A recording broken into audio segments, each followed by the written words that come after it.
welcome to the Fold Mysteries, where we seek to discover everything that lies between the folds of reality.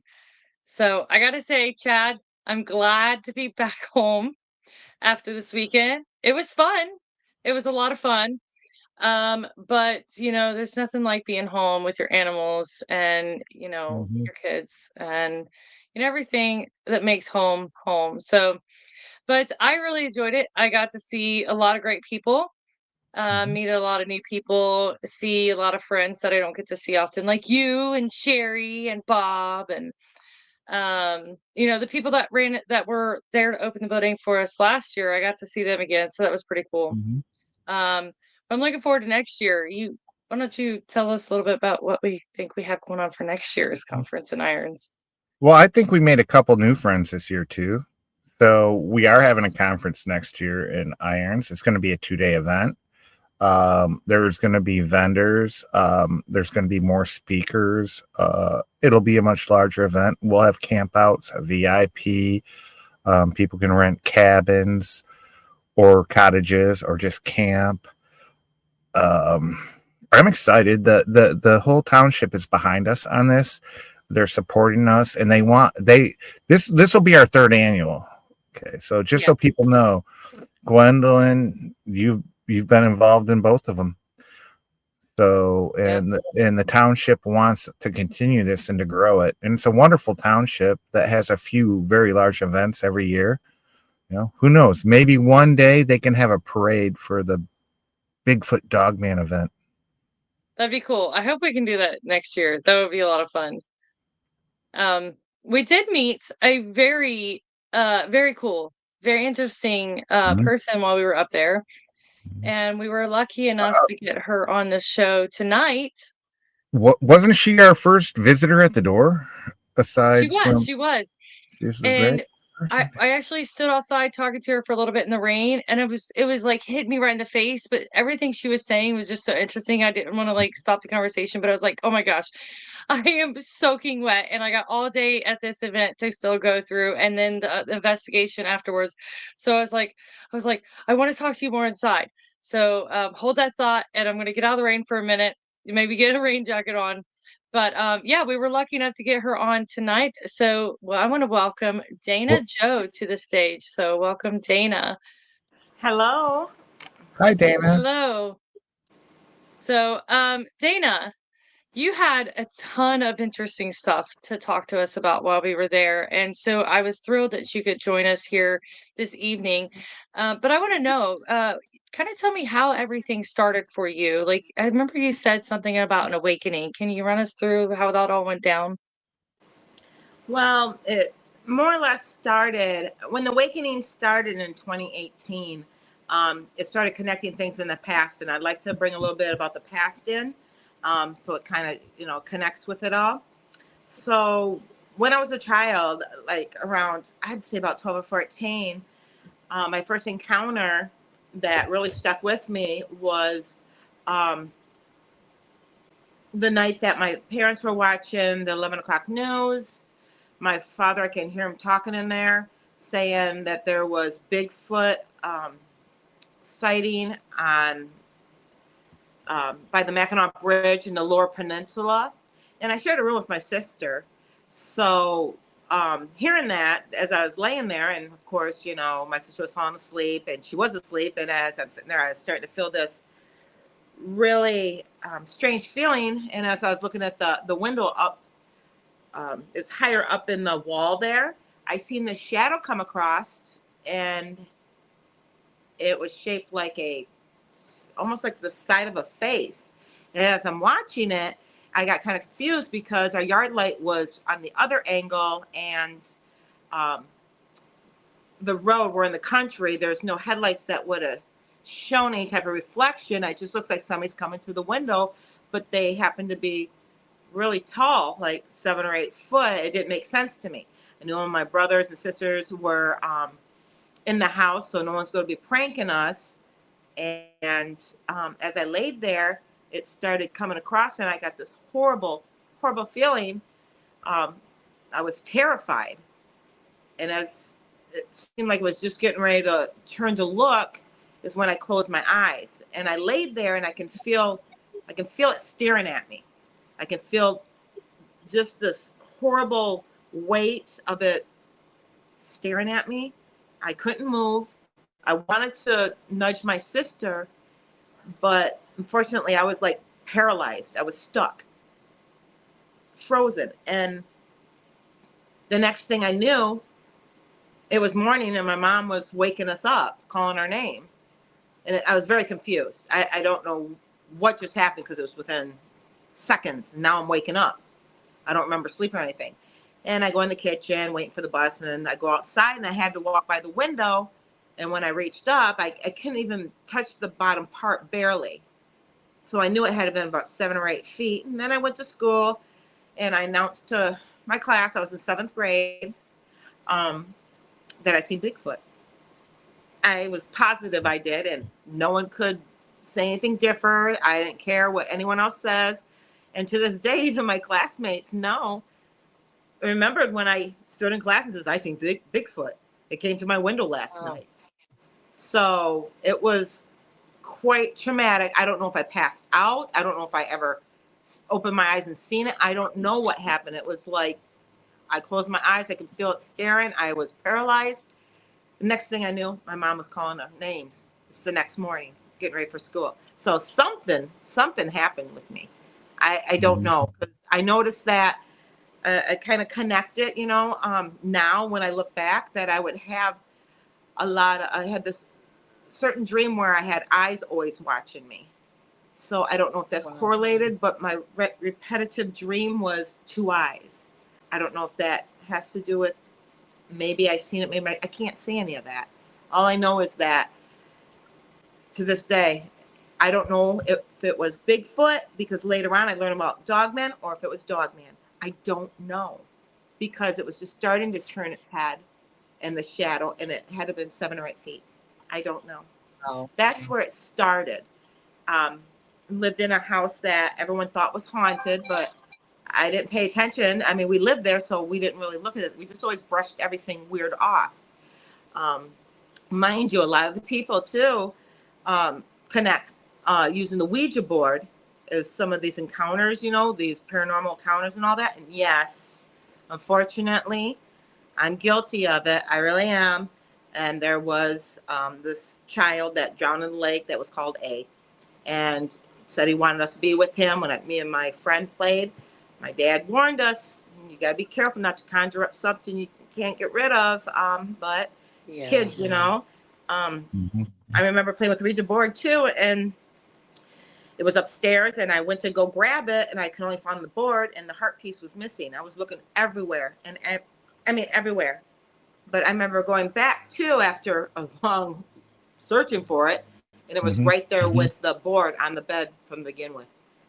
And it maybe I didn't understand that, then.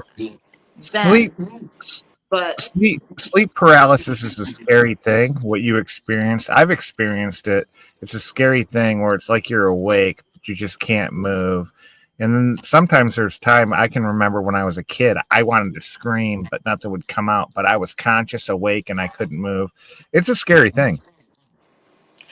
it definitely is. It definitely is. Now, to go with that during that, time frame, me and my sister, like we said, shared a bedroom together.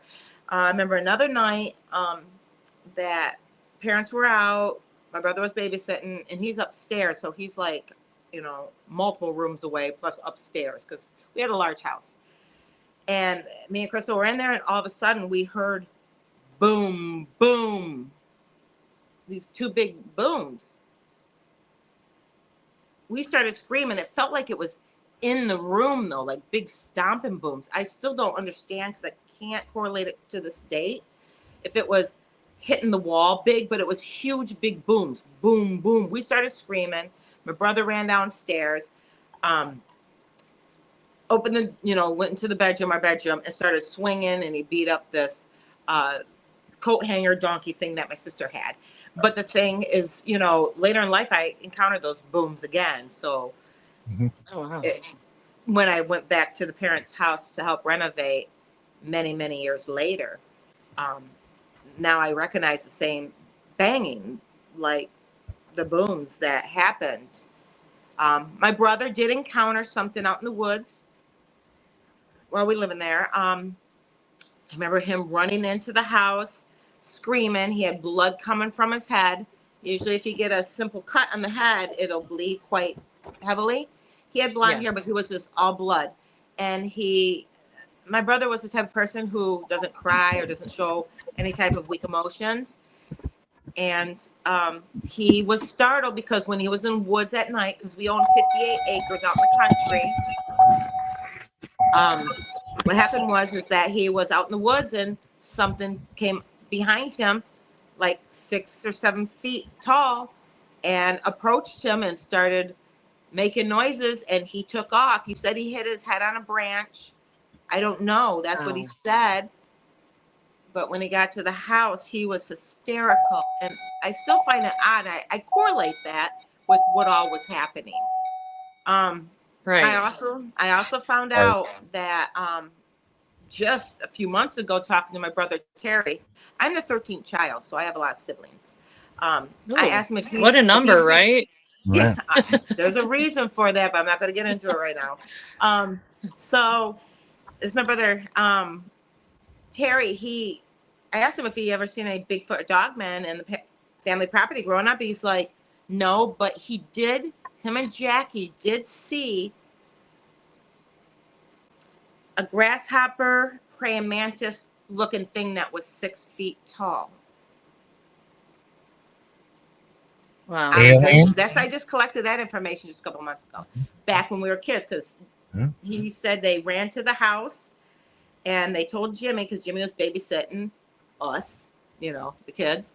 And I was very surprised to hear that. So the property has a lot of stuff going on there. There's been a lot of the community have seen UFOs going in and out over there, in and out of our property. And a lot of people are creeped by our property when they drive down the road. I know a lady who gets leg cramps when she goes down our road. So I don't want to stop you, but I did want to say, I remember you talking about that at the conference, the praying mantis like thing. And I was trying to remember where it was seen at. And it's actually called Mantis Man. Mm-hmm. And it was most notably seen in Hackettstown, New Jersey. So it is a real thing. So it's an insectoid. It's called the insectoid if you go through the alien type, or different ones. And they are prominent for being on ley lines and monitoring Rh negative people. Mm-hmm. And my brother Terry is Rh negative. He's O negative. So am I.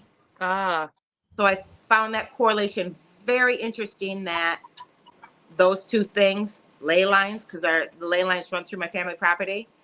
And it was Terry who seen. Plus Jackie was O positive, so that, but still, the point is there is a correlation to that. So, and then what else happens too is my family property. There's this tree directly behind the house, so it's basically the house, power lines, and then this huge tree. The tree has been full grown since I was a child, and I'm 54 now, and it was full grown in 1966. I do have a picture to prove that. But that tree always gets hit by lightning and it never dies. It just never dies. And that was my tree I would sit by because it's directly behind the house. And it's not too far from the house. I don't know a football field. How close is it? Less than a football field. Less than a football field away. Okay. So it goes the house, power lines, which runs on the ley lines, and then it has the tree.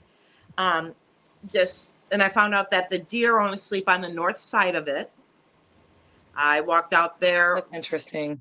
Later in the years when I went back, because I left the house in 1990, excuse me. I got married and left, but I came back in 2018. So that's 28 years I was gone, and I hardly ever visited. But then I came back to renovate. But that's when I found out the tree. I got to visit it again, and it was still growing straight up, but yet the branches are broken down, and they crawl the ground now and the width and the span is bigger than the house, our house itself. It's huge. That's Even that wild. way, Yeah. it's like huge. It's a huge thing, but it's still alive. It's you can't. It's like you can't even get to the trunk because all the branches are like bigger than my body. They're huge, like an angel tree. Wow. Yeah. But so I found that very interesting. But that was the tree I used to always sit by. I was raised in a disruptive family. There's a lot of issues and all that kind of trauma stuff. But I used to run behind that tree and sit by it. So that was my tree. It was always my tree. And then when I came back, I was drawn to it again. And I thought that very interesting too. And that's part of the process of the awakening. Trying to collect a few things on what else has happened to me through the years but I mean, I might jump around a little bit in my stories because it'll trigger my memory. Yeah, of course. But I'm curious, do you have like a pivotal moment where you knew this is my awakening? Like it was like or was it a kind of a slow progression to an awakening? It wasn't slow, and I was in denial for like over a year or two. Yeah.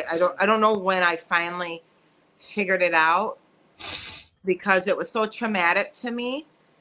I isolated myself. I even lived in my car for 3 years to stay away from everyone because I didn't know.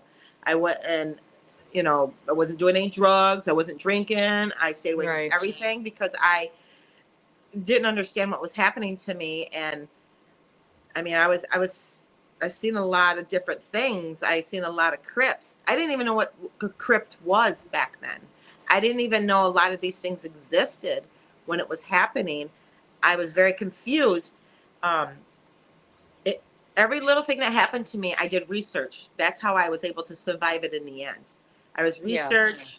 I talked about it to strangers. I didn't share with people I knew because I didn't want them to know that I'm losing my mind. There was one person here in Ludington, and she's always been there for me. She helped me, and her name is Beth. She helped me through so much, and she showed me that, some of this stuff with, protecting myself, protecting my aura, that kind of stuff. And it did help. That's what she taught me. She taught me those protection things. It all started with, I'm just going to have to go to the main point and then kind of jump around with it. So I usually go down the Pere Marquette River here in Mason County, and I clean up the river. I'm just one person that doesn't like to see garbage. I do it because I don't want to look at it. I'm known for it around the community. I just do it. It's like a hobby, if you want to call it, but I like going kayaking, and I'd go anytime by myself, and I would collect the garbage and clean it up. That's just what I did. I didn't realize though at the time, I had an ex that I was trying to stay away from, so I couldn't do my normal run down the river. So I went further up the river, and I went to Indian Bridge there. And that's where I started cleaning. But then my brother asked me if I wanted to help renovate the parents' house. So I was helping him there too. And I lived in Walhalla in this rental house at the time too. And there were strange occurrences. But like I said, back then I didn't pay attention to all that because I just did, watch the movies. But for it to happen was kind of like, my mind couldn't handle it, put it that way. Yeah. So here I'm at the Walhalla house, and I remember the day that a bird went and hit my bedroom window. And I was talking to my friend then here, Beth, and she taught me, let's Google the reason of that. So I, researched it, and it was like within 2 weeks, somebody close to me is going to die. I'm like, ew. Well, it happens. Oh. And the weird thing is that she passed away on a Saturday, but that Thursday I was driving by and she was at the bar, and I stopped and chatted with her, and she was so drunk she wanted to ride a pedal bike. And I go, I don't think that's a good idea. She still got on it as she left, and she lost her balance. She started going the street, and she almost got hit by a semi if it wasn't for me grabbing her and pulling her on my body and yanking her away. Wow. And semis usually don't go down that main, that street in Ludington. It And she was startled, and I looked at her again. And I go, I don't think it's a good idea. That's what I said to her. And then she died Saturday. That was Thursday. Oh. I'm so It was a sorry. heart thing. Well, that's Yeah. the first one. So she almost got hit by a truck, Semi-truck and that was then going she, down a street in then Lexington where she they're not died. supposed to. No, she died Saturday because she Yeah, was supposed to get a after. pacemaker. Yeah, but 2 days later. But see, I Wow. interacted with her, but I knew her, you know, and I told her it's not a good idea. Well, that was my first one. Within the year, there were 7 of them that happened with. Oh my 7 gosh. people.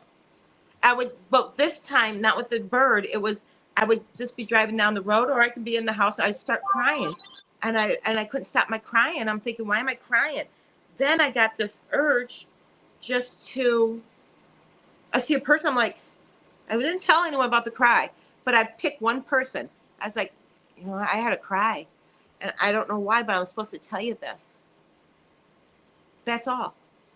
And then within 2 Wow. weeks, somebody close to them that I knew and they knew died. Oh my gosh. 7 people in 1 year. I was really getting scared of myself. I didn't know what I was doing because I would only pick one person to tell them. And I know the 7 people. I knew them too. And it was somebody that's really close to them. Wow. And it was, 7 times I'm thinking there's something wrong with me. There's something wrong with me because I don't understand why this is happening. So then, I'm still living in Walhalla House. I'm cleaning the river, helping renovate the house. I'm just going over there. I haven't moved in yet because I ended up moving into the parents' house because I wasn't going to fulfill my lease at the Walhalla House. But here I'm at the Walhalla House, and one night I go out into the porch, and as I'm standing out there, it's like everything is stopped. No wind, no air, no noise. So that I kept looking around thinking, what's going on here? I felt like everything was closed, like a closed in. And then I can hear over to the left side of me in the woods, because I'm out in the country. I'm by Manistee National Forest. And I hear a crunch, like somebody's walking in leaves out in the woods. And I'm thinking, what the heck? It's really dark out. It was so dark. I know just from my memory, it must have been no moon. It was totally dark because my yard light was the only light that was out there that only went so far. And I had this long yard that had 2 roads that went like a peak. My house was back here. So I had this long yard and 2 rows come together, and then it went off like a Y.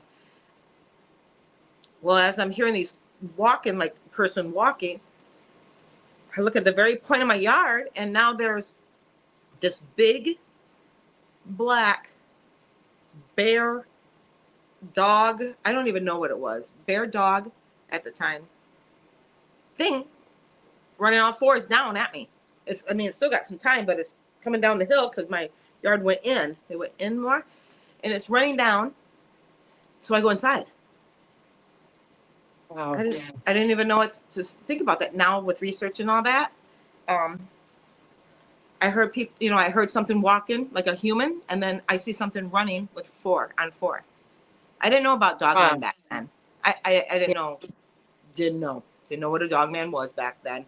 I just knew it wasn't a dog because it was too big, but it wasn't shaped right for a bear. Right. It was too fast. It just didn't make sense to me. And I went inside the house, but like I said, these How weird close things. did it get to you before you went in the house? Well, it started burrowing down, and I was standing in the porch right by the door, so I just kind of thinking my eyes were playing tricks on me because it was dark and dark. It was so dark that it was so dark out, but yeah, it was so dark I could see it. So to me, I'm thinking, my mind. Plus, I'm still thinking about why are people dying around me? So I was kind of, this is just like, I'm so upset about that. And then see this, I'm like, well, what's that? And I would say probably 6 car lengths away. Wow. That's not far at all. But it was obviously so dark you didn't really get a good look at it, but you got the chance to see its shape. Yeah, it was running down, and its head was down, coming down on the angle. So I didn't stay for it to get leveled to where it would be looking at me. No, I went inside. Wow. So I'm thinking, all right, what is this? I got to go inside. Because That's interesting. I was too upset about the people dying around me. Because it was happening. I mean, one guy froze. I mean, I even told the guy, oh my gosh, there's just, I'm not going to go through the 7. It's, the 7, I'm not going to bring those up, but it was just really weird with each one. And what traumatized me the most is the 7th one was my friend's son. Oh no. And I remember, and we forgot because it was so traumatizing. It was, I go visit his grave too. So, and actually, when I went to go visit his grave here, in Custer, I found it by accident. And I seen some beer cans over there. So I got out and it just drew me to it. So I went over to it. And I'm like, oh, Cody, I seen, because I didn't know where they buried him, because when it was winter, it was December when he died. And I did message her because she knew about the cry thing. But this time I was like, I just had a cry. So she called all their kids, but it didn't happen that day. Oh. So when it happened, we forgot about it. I had to remind her afterwards, like years after. I see. So, but when I went to found his grave by accident just last year, and this happened in 2018. All this stuff happened in 2018. As I'm leaving the cemetery, I get to the road, and all of a sudden I hear, Dana, my mom's hurting, go visit her. I'm like, I felt Cody talking to me. And then I was like, because my birthday's coming soon. So I had to sit there. And I looked, his birthday was the next day. Oh. So I went and visited her and told her he sent me over. And she believes me. Yeah, he sent me over. Yeah. And she was so happy to see me because I haven't talked to her since all that went down in 2018. Because too much stuff was going on. I cut everyone out of my life when all that stuff happened. So, yeah, that was something from last year where he reached out to me. Pretty weird. I know, every time I just go with it now. So here I am cleaning the river at Indian Bridge, and I start having all this stuff start happening to me. I'm having oh God, this is hard. I got to be careful how I say a lot of this stuff, because I am part of a cold case. So and it's reactivated. So, but I found out that my brother voluntarily told me while we were sitting in his truck, help him renovate the parents' house. We went to his house to pick up some stuff, and he turned out of the blue. He says, that girl they found in the river, the person that killed her came to me and confided in me that he did it. And as he's saying it, I'm looking at my brother because he's sitting in the truck and he's holding the bottom of the steering wheel, and everything around him turns black. And it's just him touching the steering wheel, looking down. And then here I am in my mind, or whoever's saying it, he's lying. That's what it said to me. And I'm wondering, why is it black around him? But I know, and I feel that he's lying. That's how that went. I didn't understand. But it happened again later when we were at the parents' house and we were renovating upstairs, and he said something that very inappropriate. Well, he wanted me to hate our father. So he said something that, and it happened again. Black went around him. It was just him and this abyss, I guess. And again, he's lying. He's lying because he wouldn't look at me. And that's only happened twice. It's never happened ever since. Only those 2 times ever. So, but as I was at the parents' house, that's when things started happening. Things started happening, like I started seeing shadows. I started seeing out of the side of my eyes. That's where I seen the Hat Man. That's where a lot of stuff happened. I don't even know where to begin. Um, This isn't the same house you grew up in, right? This is a different house, no, correct? it's the house I grew up in. It really is. I went Wow. back after 1990, and then I came back in 2018. So that's 28 years later. And in between those years, it was like I never really visited much because my sister had it and she didn't want me to come over. My mom, I love my mom and all, but she was rough on me.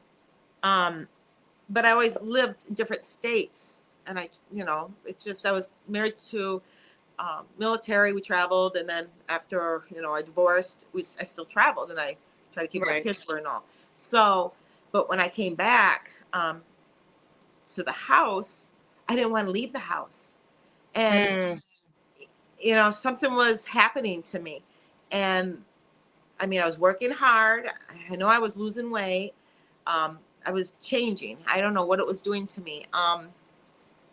I started remembering my past dreams, my repetitive dreams. Like I said, when I came there, I kept on looking outside at my tree, and I wanted to go out there and touch it, but I was pulled back on it. I just finally, after I was there, I think it took me 3 months before I just go Wow. out there and touch it. And when I went out there, is when I seen all these deer beds. And I thought it was weird. So I asked my brother Robbie, I go, why is there so many deer beds? He goes, yeah, they're only on the north side. I call it the demon tree. And I Wow. was very surprised about that. Um, I'm still curious why just the deer sleep on the north side of this tree.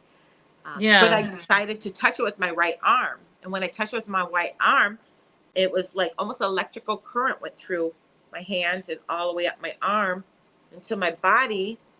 And I thought that was weird. So I walked away Ugh. thinking there's something going on here. Um, I waited a week. Wow. And then I went back because I need to make sure. And I touched with my left hand, and same thing happened. But then that's where things were happening with pause time. I'd go Pause outside time. and everything was Can you still. explain that? What do Huh? you mean by pause? Is it like lost time or like time stands still, or what do you mean Okay. when? It reminds me. Okay. So when I go outside, there's no wind, no air, no noise. And if you hold your hand in front of your mouth, my voice sounded Mm. like I'm in a box. Like you're in a bubble. I've had that Yes. before. I Yeah.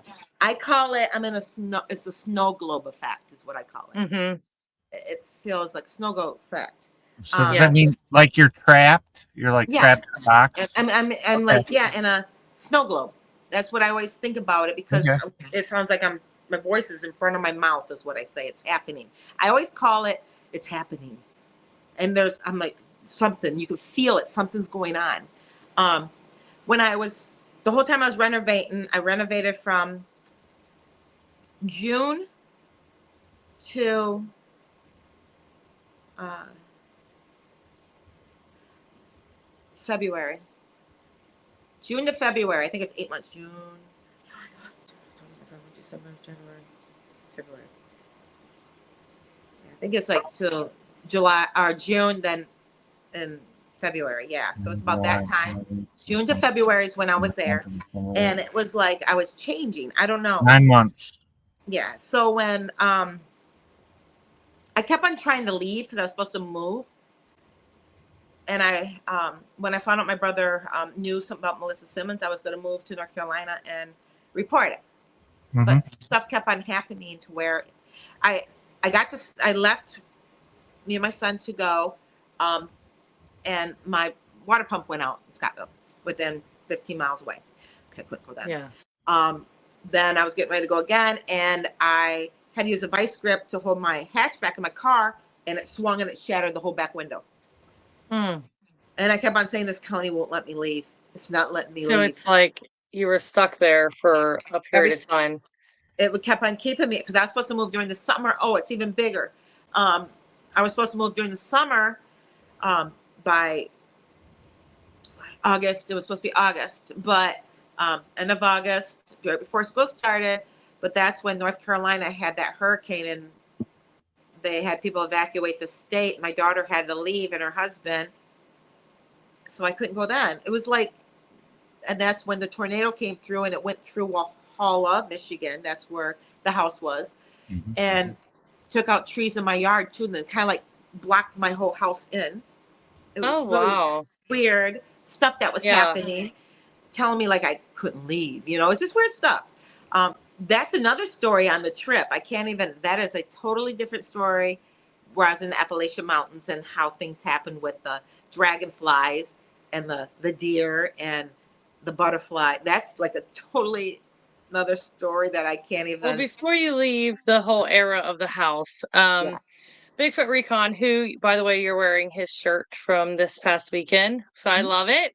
I love it. Shout out to Bigfoot Recon. He actually says that he saw a hat man in Old Bethel Church by East Fork State Park. Now I know that there's a lot of people who have experienced the hat man, and it's not really a well-known phenomenon. And I want to hear your more in-depth story about the hat man because it's an interest of my own as well. Mhm. Yes. Being at the parents' house, I was seeing the shadow people, and then I remember sitting in the living room and the windows were facing in front of me. And I bought my brother, I was buying decor for it while I was helping renovate. And I got it from Goodwill. And it's a big locomotive. It was like a huge, probably 3 foot, 5 foot by 3 foot. It was a huge picture. It was really interesting. But as I was sitting there one night, the house is renovated. So my bedroom where that banging came from and that's where I seen it's been changed to the living room. And that same corner, same spot is where I seen the reflection of the locomotive in that new window. It was the hat man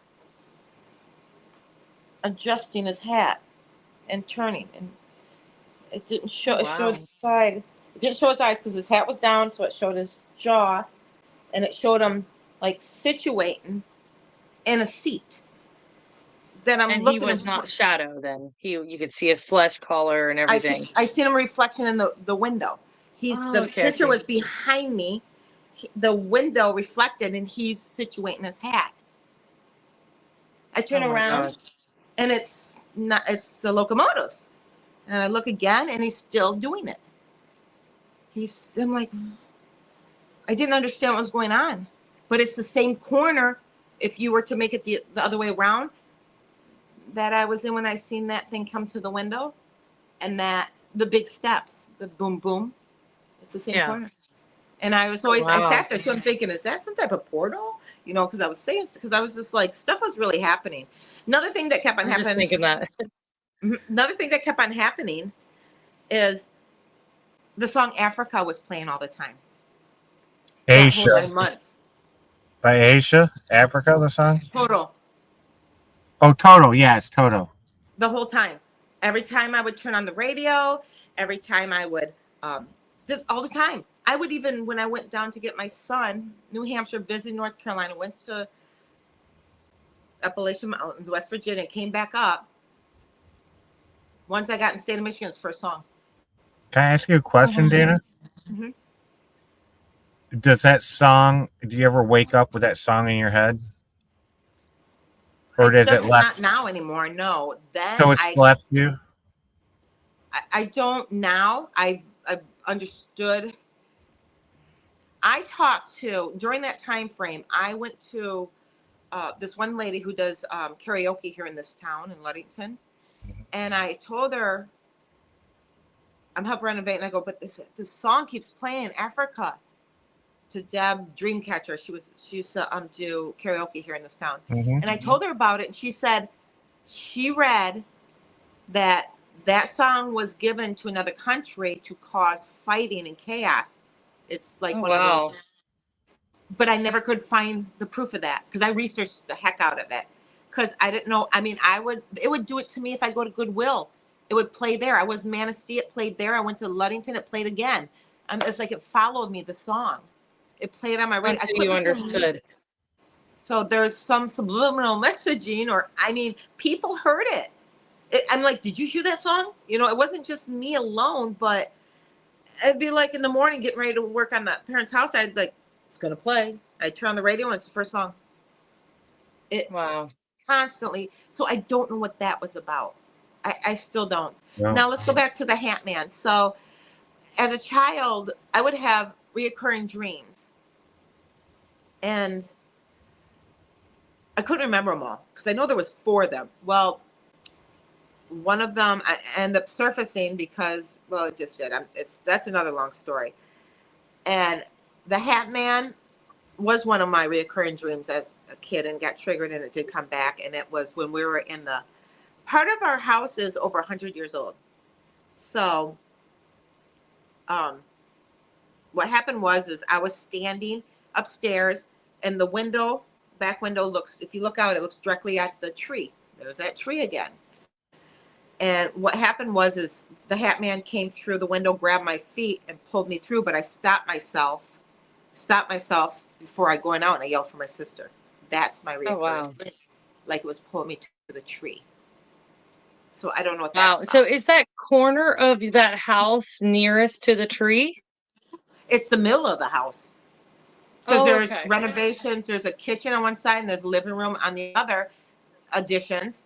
But it's a 2-story is the original that's over 100 years old. Oh, So okay. yes. So well, it goes further. Okay, I'm gonna jump to this really important part where I'm sitting in the living room. I'm talking to a group, RH negative group, and we're talking about auras, and I'm like, man, I don't want to try it because it'll probably work. Trying our aura on herself. Well, I ended up going to the bathroom. I think it's time, and I tried it, and it started happening. My face had the glow around it, and I thought it was weird because it kind of went on my cheek. You know, like I thought it went like this around you. Mine started going on my face, so I stopped doing it, focusing, and I told the individual. And then later that night, later that day, my brother's like, well, why don't you get out of the house? Because he wouldn't leave. I wouldn't leave the parents' house. I just didn't want to leave. Because you've been stuck in here. He took my son to play videos, and all right, I'm going to try to go out. And as I'm sitting there, I'm going through Facebook, and I find out that one of my friends that I've helped just died. And I was kind of like in shock. And I was sad. And then as I'm going, another one did. 2 people. And that Oh, wow. startled me so much that the bulb next to me blew. Oh, wow. And then I'm crying now. I get up and I go to the shelf where we have a bin with extra bulbs, and I go reach in and something flashes, and I didn't understand what it was at the time. And I grab the bulb and I put it in. And then I go across. I leave the living room because I got to get ready to go. And I go through each room, the living room, turn on the lights. I was sitting in the room, but I did the other light. Go to the middle room, turn the lights. I kept on getting shocked every time I touched the light switch. And then the kitchen, then the back room to the bathroom. And every light I touched, I got zapped. So then when I went into the bathroom, and I got to make sure I say this right because I can't remember which order it went, but I walked in. I think this is how it went. I walked in and I reached for one of the hooks that we hang our towels on, that I metal ones, and tried touching it to see if I'm going to shock it because I'm wondering why am I shocking everything.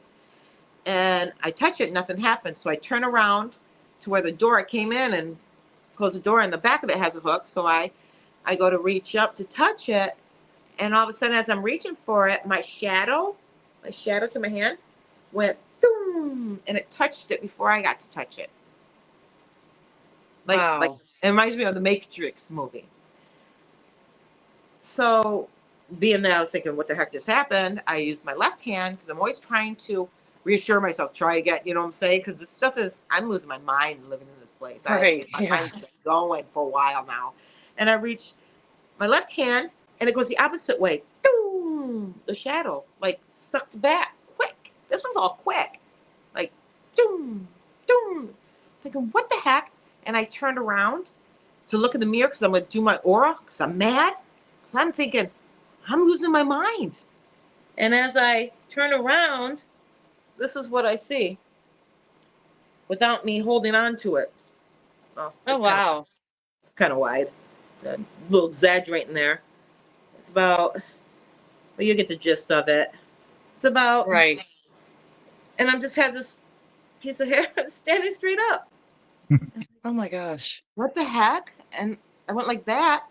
And then I put my hands on both sides of the sink, and then I focus. And as I'm focusing, I start getting in. It starts, like I said earlier, it glows, and then it started going this way. The white Oh, wow. glow, fuzz, whatever you call it. And as it went, my eyes turned dark. They turned sideways. They turned dark and then they turned sideways. My chin went in. I don't even remember if I had hair. I don't know because I was looking at my face. And all I can think of is, I'm a gray alien. I seen that. Wow. I didn't. So here I am. All right. This is a lot. So I Wow. leave and I walk back and I sit down in a recliner all the way back through, trying to absorb what just happened to me. And then it went boom, boom. Hold on. 3 booms. Boom, boom, boom. Like somebody threw 3 cinder blocks upstairs, and I'm the only one in the house. And that's all empty Oh up my there because they ripped gosh. the walls out. So I'm thinking, well, I think I gotta go. So I'm supposed to be going out, and I'm thinking, I'm gonna get my makeup. I'm not putting my makeup on in here. So I grab my makeup and I go out the side door by the garage. And when I step outside, no air, no noise, no nothing. Nothing. Just stale. Just everything is, I'm like, oh, it's happening. Oh, it's happening. So I Yes, the just get to the bubbles. car. I think I almost smelled skunk too. I can't remember. I think I smelled skunk then. I can't remember. There's been so many. So I get in the vehicle and I take off. And it's country road. I'm over by Tallman Lake. That's where my family house is in Michigan, Mason County. If anyone wants to go visit. So I'm going down the road and it's a Friday night and it's around, because it's dark out. And this would have been about, I can't remember. It's in the fall. Okay. We don't have snow yet. And as I'm driving down the road, I get to US 10 in Walhalla there. And that's a few miles. There's no one on the road. So I'm driving all the way to Custer and there's no one on the road. It's a Friday night. It's like 10 o'clock and there's no one on the road. It didn't make sense to me. So I get to Johnny's, and that's a famous place in Custer, and I park. And when I parked and roll my window down, all of a sudden there's traffic on US 10. There's people walking in and out going into Johnny's. This is when it was rebought. And I'm sitting there smoking my cigarette and drinking in my car. Yeah, I'm sorry, but and thinking, what is happening here? Where'd all these people all of a sudden just show up? And I'm sitting there drinking, and I'm like, okay, playing the music. Of course, Africa pops on. And put my makeup on. I'm drinking, smoking. I end up being like, get yourself together. I'm supposed to be going out tonight. What just happened? I'm thinking, I can't. I'm running out of cigarettes and alcohol. So then I decided to not go in and go to the next town to get myself more cigarettes. Start the car up, pull out, no traffic, nothing. So I drive from Custer to Scottville on a Friday night with no traffic. Wow. To me, it's impossible. It's a Friday night and no one's on the road. I drive all the way into Scottville and I go to Wesco. I pull in the back, park the car, window down, and guess what happens? Now there's traffic. Now there's people. Wow. I didn't know what was going on. I don't. That's and interesting. So I go inside and I get my stuff. I come back out, get in the car, roll the window up, take off. Guess what happens? No traffic. Nothing. I drive all the way back to Johnny's. I park there. I'm still not ready to go in, so I sit there for a while, smoking cigarettes, putting my makeup on, listening to music, singing like a rock star, whatever. And then I'm like, okay, okay, I can do this. So I shut everything off because there's no one's walking around or anything.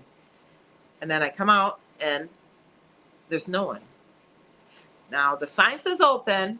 There's people all at the bar. I walk up to the door and I grab it and it's locked.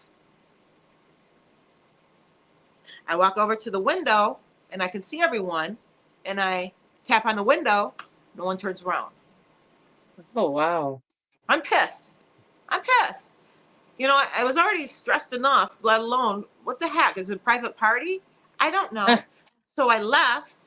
I get to my car, sit there again with the window down and traffic goes.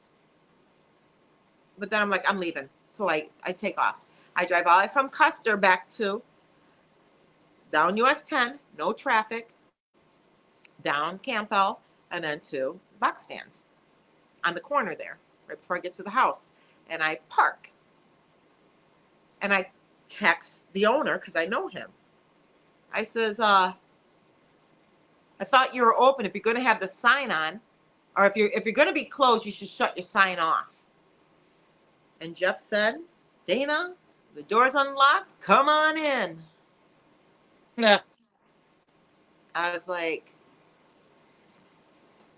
no, it didn't work for me. So I'm thinking, I'm not going to go back into that house without my son. So I drove down and went next door is where my brother's house was. Not the parents' house, it's next door to my brother's because we own all that acreage. And when I went there, I knocked on the door lightly, and my nephew's girlfriend comes to the door, and I'm like, hey, I go, I need to get Nicholas. I can't stay at the house by myself. It's scary. I go, can I talk to you? She goes, yeah. So I sit down with her, and I tell her what happened. And then she turns and tells me, she goes, my mom sees orbs. And then she showed me pictures of her mom's orbs pictures. Oh, wow. And then I was like, I go, is your mom RH negative? She goes, I don't know. I'm like, interesting. So then I'm like, well, I want to smoke. So you got to go in the pool room, which is the pool table room where we smoke. So we go in there. And as I'm sitting there, we sit down. And she's like, Dana, can I ask you something? And I already felt it was going to be creepy. I'm like, yeah. He goes, before I started dating your nephew, what was it? 3 months. What was it? 3 months? 2 weeks before she dated my nephew, and 3 months after she was with them, she met me. And when she seen me, she goes, my stomach cramped because I had a dream about you. Wow. And when she said that, we both looked over here and we seen an orb. Yeah. And then I go, Wow. see that? She goes, yeah. I go, it's still there. She goes, I can't see it now. She goes, I had a dream. She goes, could you smile, but don't show your teeth? And she goes, it was you, but it wasn't. It was you, but it wasn't. But it had a crack here, and the person was glowing white. Oh my gosh. But when she seen me, she already met me, she said, and it scared her. Wow. Wow. So that was kind of creepy. And I told her, I ended up getting Nicholas, and then I ended up going back to the house, and we just, but yeah, so that played a part in a future connection to all this. I can't say it right now, but Yeah. it plays a part. Wow. That was another thing that happened. So that's where I'm at with all that, because it ended up to being where it got so bad that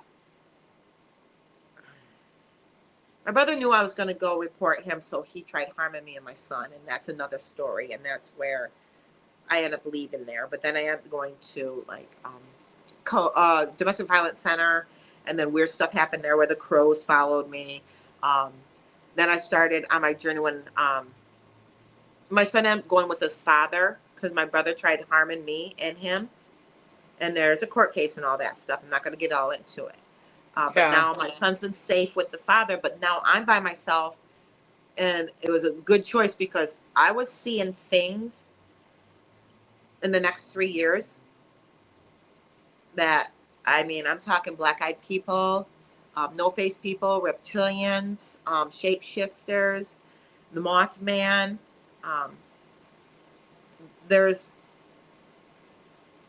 so much that I've seen with each encounter, and just, there was an old lady who was standing around my car that had black eyes, and they would do that to me in parking lots when I'd park at grocery stores. I mean, it didn't happen all the time, but it happened ever so often. And I would just be like, get away, get away. I just tell them to get away.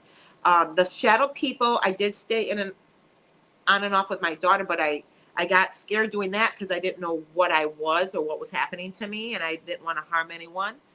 But when I went down to North Carolina, the shadow people followed me. And I remember the last time that happened is I came out of her house and I stood in the front yard, and I seen one come over the roof across the road, and she's in like, right there in town, like, all these houses. Oh. And that's when I got fed up and just said, I see you, I'm done. Yeah. And so you don't see them anymore. No, after that one day I told it, but see, there's something that happened right before then. My daughter, during all the whatever was going on with me and my son and Robbie and all that, it was such a whoopla, whatever. She didn't know what was all going on, because it's hard to tell her, because it was related to all the paranormal stuff too and all. And well, she was in the kitchen, and I asked her about some paperwork that came to her, and did you get it? Did you not? And she's like, you know what? And she said something to me that got me angry. I was like a high top anger. So, and I don't know if I yelled at her or not, but I didn't yell at her because I'm in her house. So I walked in the kitchen. I was so angry. I put my coffee in the microwave, and once I touched to start it, I blew the whole kitchen electrical system. Everything. Yeah. A friend of mine who has a long-running podcast named Where Does the Road Go? And he actually talks about people who are basically like electric people who have this like kundalini that's misfiring within them. But yeah, he talks a lot about that, and that sounds very much like what that is. Yes, I've had lots of it. That's just one. I mean, my car is part me. I can bond with it. I can make the engine even change the way it runs. Yeah. I've learned that. I've actually even messed with the brand new battery and the cells in it. I killed it. I had to get a new one. Yeah. I can't keep electric batteries. People kind of can go both ways. They can either blow things, or they can all of a sudden miraculously make things work that haven't worked in a very long time. And it's sometimes it's controllable, sometimes it's not. So that sounds a lot like what you have going on. Can't they also drain energy too?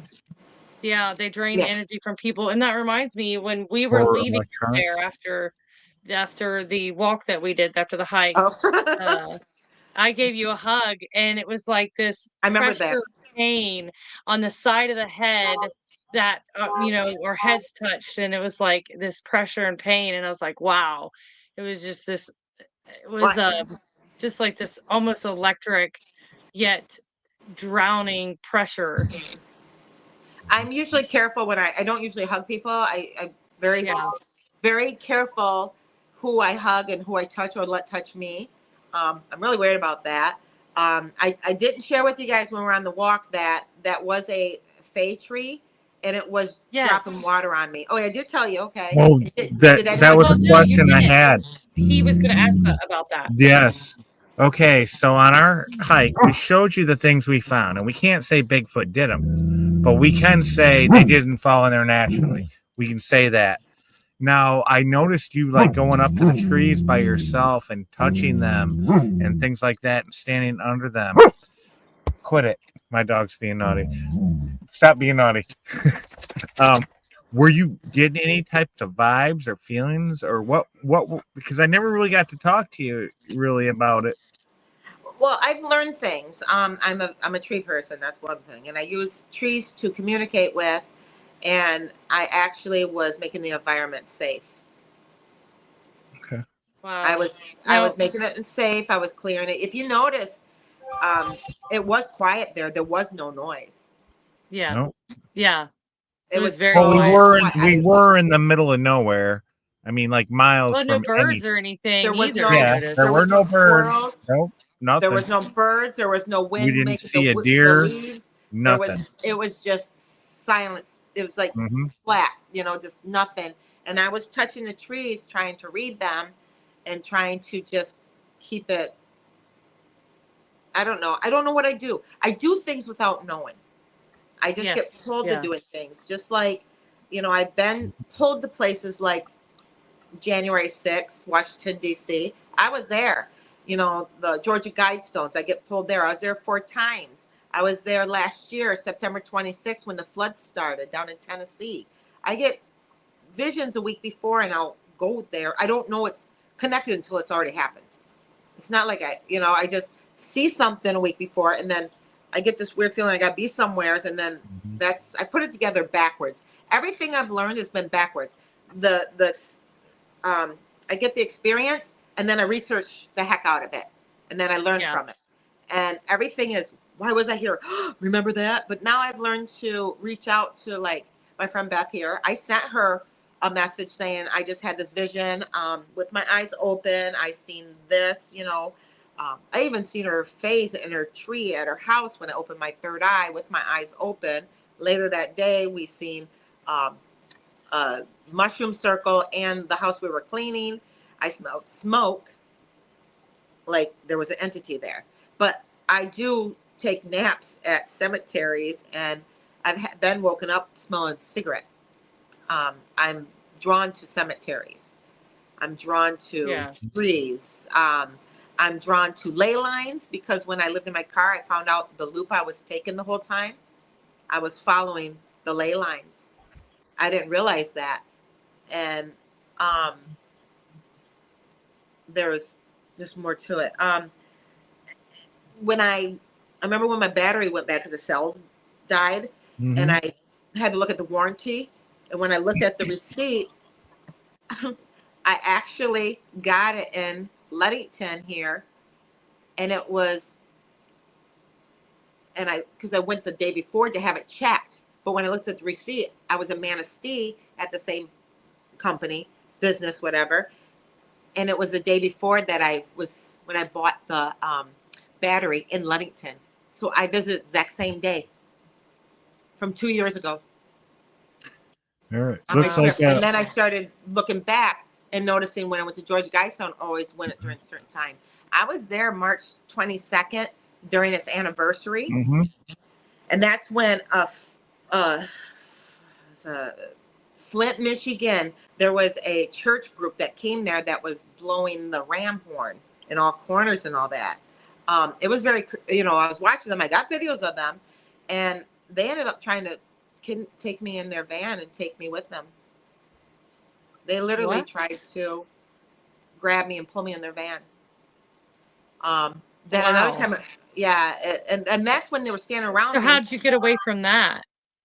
Well, I got in my car. I was right there. They were pulling me from when I was getting in my car. But we went in town to the Granite Museum, and as they were standing there talking to me, the crows started circling above me, and you could see the cops going around us, like being circled. And as they're talking to me, they wanted me to ask Jesus into my heart. And the guy was getting very mad at me for it because I didn't want to do it. And I was like, they were just getting mad at me because I wouldn't ask Jesus in my heart. Because I told them that, of some of the past experiences I had.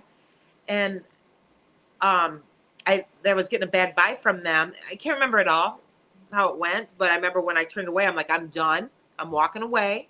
And that's when I went to my car and they grabbed my arm and they tried pulling me. And I was stronger than them, put it that way. And I got in my car and they had but they tried taking me. And they're from Flint, Michigan here. Wow. And this is Edmond, Georgia, where I was at. Another time I went there, I met another priest because those guys prayed for me. Then I went another time and another priest was there, which I have his book and all too. He signed it. And he wanted to do a prayer group. And when he did a circle, these couple joined in. And as he's doing the prayer for me, that's when the rotted flesh blew across our noses. And Like after the it was smell, done, you mean? Like the huh? smell of smell of rotten flesh? Yeah, I call it Okay. rotted flesh, garbage, rotted maggot smell. I don't know. Hmm. I call it smells like that maggot garbage, rotted flesh. It stinks. Wow. It's that certain smell, and I've smelled Yeah. it in different other times too, like um, kind of like a skunky type, garbage type, rotted flesh smell. Yeah. I don't A know how lot to of explain people it. It's describe that in yeah. almost demonic like experiences. Yes, Yeah. yes. Yep. And that happened with another time at Georgia Guidestones. And when he got done praying for me, I looked at him. I go, "Did you smell that?" He goes, "Yeah." I go, "I didn't like that." That was my response. I don't know why I said it, but I Yeah. say things. And then the Yeah. couple that joined went off crying. The girl did, and they had to leave because they were traumatized by it. But that goes with, I tell them that during my awakening, I was being, people would come up to me, and I noticed when I was traveling all the states, and I went from, Michigan to New Hampshire down to Florida, even North Carolina, as far as Arkansas and the back up Michigan. I just kept on doing, loops.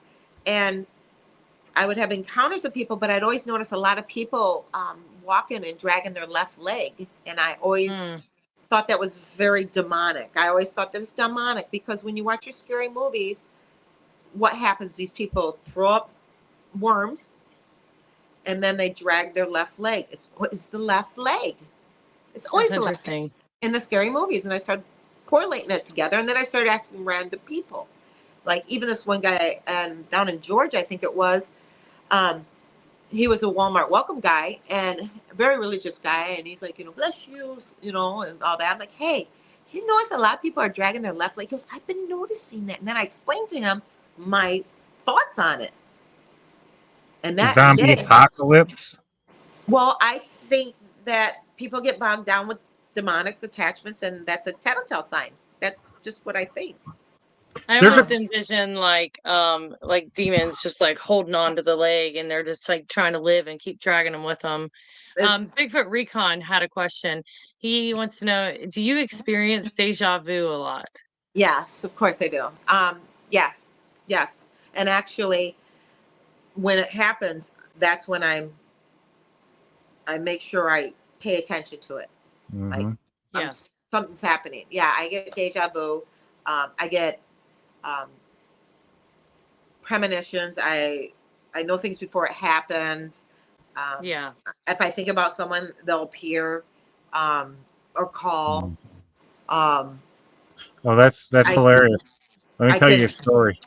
We okay. were on our way back from Irons. So Bob and Gwendolyn left ahead of us. We finished cleaning up. We're on the road. We get like a half hour, 40 minutes down the road. And I look at Sherry and I say, I miss Gwendolyn already. And Sherry says, so do I. And then all of a sudden, right away, my phone started ringing.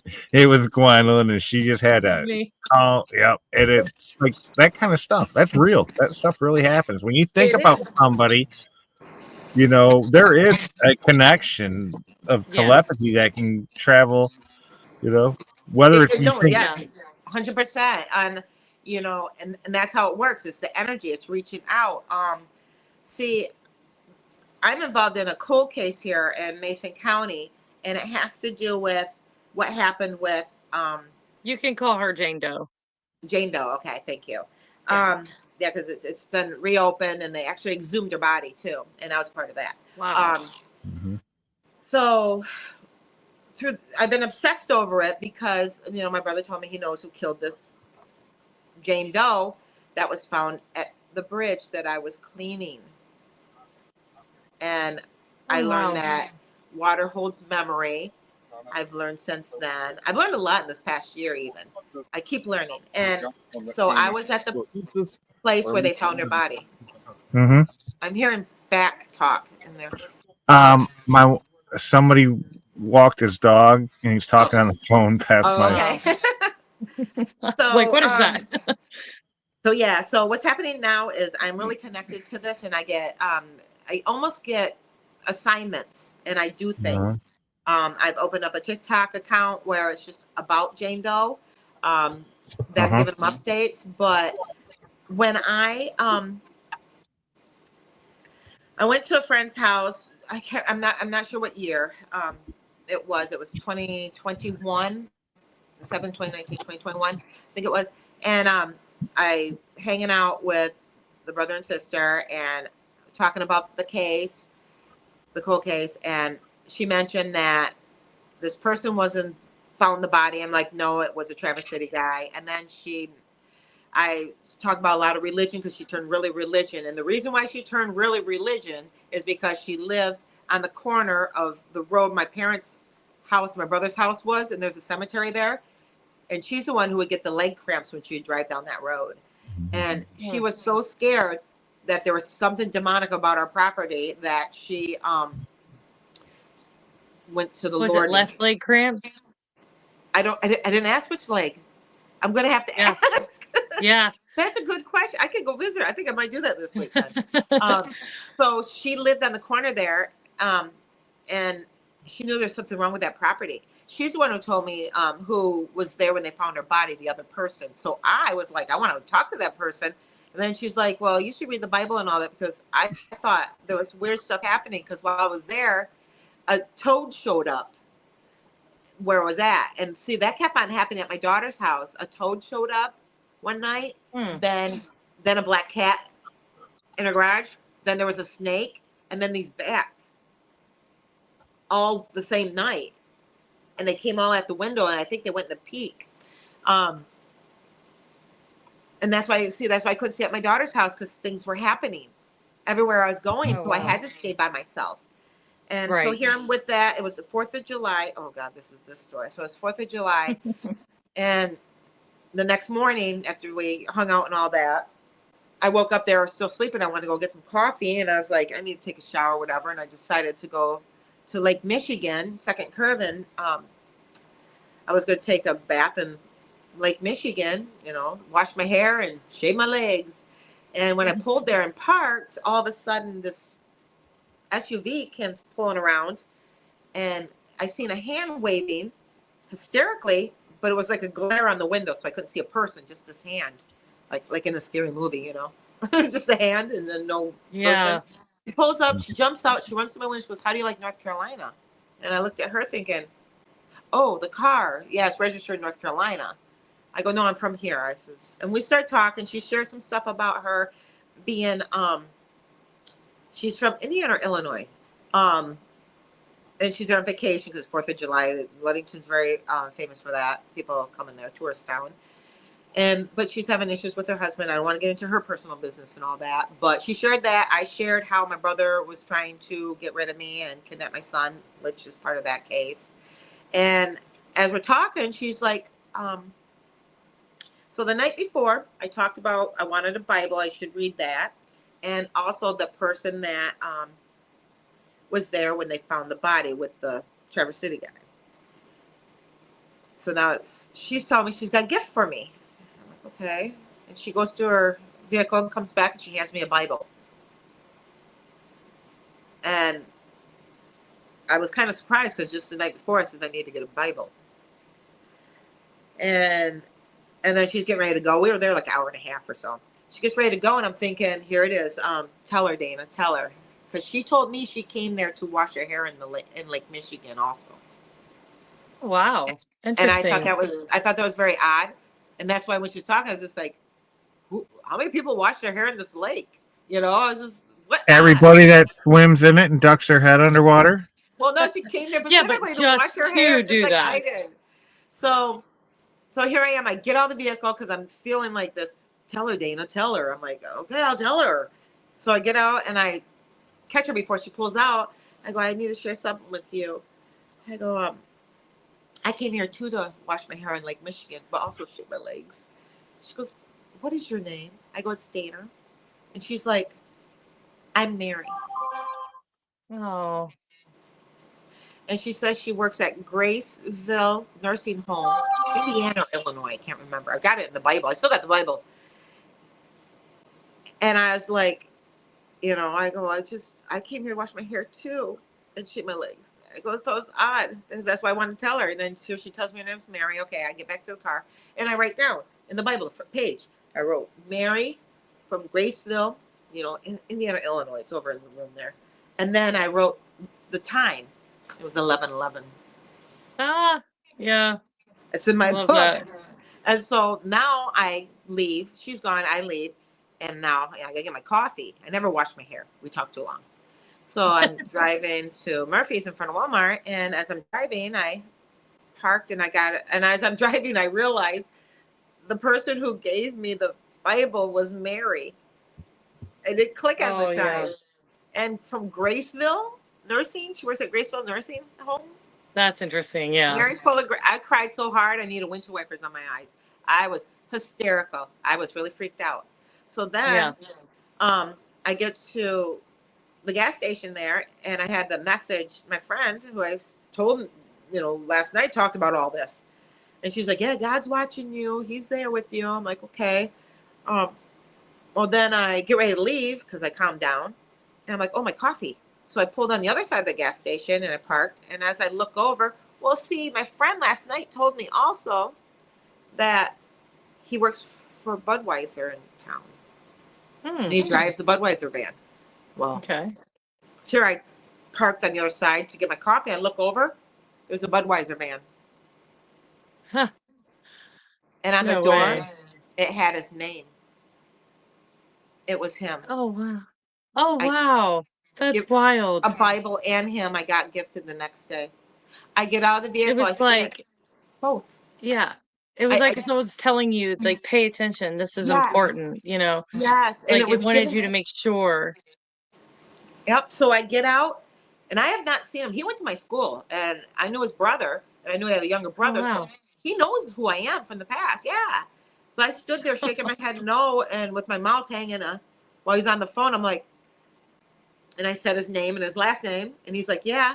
I go, oh boy, I just talked about you last night. I wanted to talk with you. And then I asked him. I told him what's going on. I says, you were there when they found the body, gave me the whole story. That, he was going upstream and the guy from Traverse City was coming down saying, hey, is there a body missing? And he's like, basically, yeah. He's like, well, because there's a body in the log jam and her hair's caught in the branch, keeping her from going down the river. This is 2 years later. Remember? Yeah. That's exactly what I Yes. thought when I see my hair like that 2 years prior. Yeah, I remember you telling us the story originally because you way prior had that happen and you Yeah. heard Jane Doe got her hair stuck on a branch. Yes. And then he tells me this. And Wow. it freaked me out. I'm still freaked out about Mary. Now I'm freaked out about Yeah. the hair thing is true. I was given the message 2 years ago. So that's why I believe that she connected with me while I was in the water. And she's still leading me to this day to a lot of things. A lot of things. Wow. See, and then Yes. of course, Do you think maybe she's in a way kind of become your spirit guide, at least for now, until maybe everything's solved? well, my research and all that, from my understanding, she's with me. She leads me. I only act when I feel like I'm supposed to. I don't know how to Right. explain it. I just sit and then I'll feel like I need to do something and I'll do it. Like, go visit her grave or, Mhm. go visit the river. I'll grab Interesting. stones and take it to her. I've got people now going to the river and bringing stones to her gravesite. I learned because I was doing that since 2019, by the way. I've been doing this Wow. 2019. And I found out that you're taking the energy and you're placing it there. You're combining the two together. It's like, it's all the spiritual stuff I'm learning that I've already known, it's like I do it and then I find out I'm doing it right. without Right. even Exactly. Yeah. So, and just like I opened up the Jane Doe TikTok account and people start sending me messages and information. That's how I found out what happened. I found out what happened. Wow. And I gave it, and I've been working with the new detective that was assigned. And it's like this, after I was on the road for 3 years, I felt it's time, Dana, to get off the road. And I came back here and it's hard to get an apartment here. I got the first time I walked in, the one I wanted. I mean, Wow. 2 people mentioned it that day. My friend Beth and her cousin who lives here, and I was like, "That's my sign." I pay attention to everything. Okay, I was told Yeah. twice this. I walked in, they gave it to me. It's got a year and a Wow. half waiting list, and she gave it to me. But it goes further because when I was like, now I got to get a job because I was doing DoorDash around the United States. I go, Right. well, now I got to get a job, because I don't want to do DoorDash around town because I'm trying to keep it low for my brother. Don't want to, train with him, even though that's all passed and done in the court. But, and then I look at Facebook the first week and there's a job that I wanted, a dispatcher. I got it. And then Oh, when I go wow. there, my application, the owner's mom owned the bowling alley where this apartment was built on. No way. That's wild. That's amazing. So you have just tons and tons and tons There's of these more. synchronicities There's where more. like you're just in the right place at the right time and everything leads to something else. And you get that a lot in people that are sensitive. They get these Mhm. synchronicities that are completely unintentional. And it's there to lead you somewhere. It's there to basically build your story or to Right. help somebody with their own. So I find that really interesting about you. Um, but Well, there's off more. topic, I just, Okay. Well, yeah, there's more because it was Beth who sent me the message about you guys being in Irons, and once I opened it, I was like, "You have to be there." yeah, And my point is trying to get all this information out there to other people. Yep. On this stuff is really happening, and there was a wave in 2018. A bunch of us were starting to get awakened. There's waves that's yeah, been happening. I happen to be in one of them. I found multiple people saying that's when they started getting their visions and they're starting to see these things. I see a lot of multidimensional things, and I had to learn about that and why is it me? What plays a part in that? I just wish I could meet somebody who's seen as much as me, though. It'd be nice. well, you But might have met her. Well, you I mean, met honestly, one. you and You I, met you and one. I need to talk. Wait till next year because Robin Oh yeah, Haynes is going to Robin. be there. She is like that type of sensitive, just like you. well, I activate them when I'm around because I got a medium You could do here it just too. at the Langston Yep. Library, and when I'm around her, she starts getting visions, and we always talk because I always share everything with her now. But immediately she gets visions. I mean, sh there's more to it. There's so much more that I didn't tell you because Mhm. it's so much.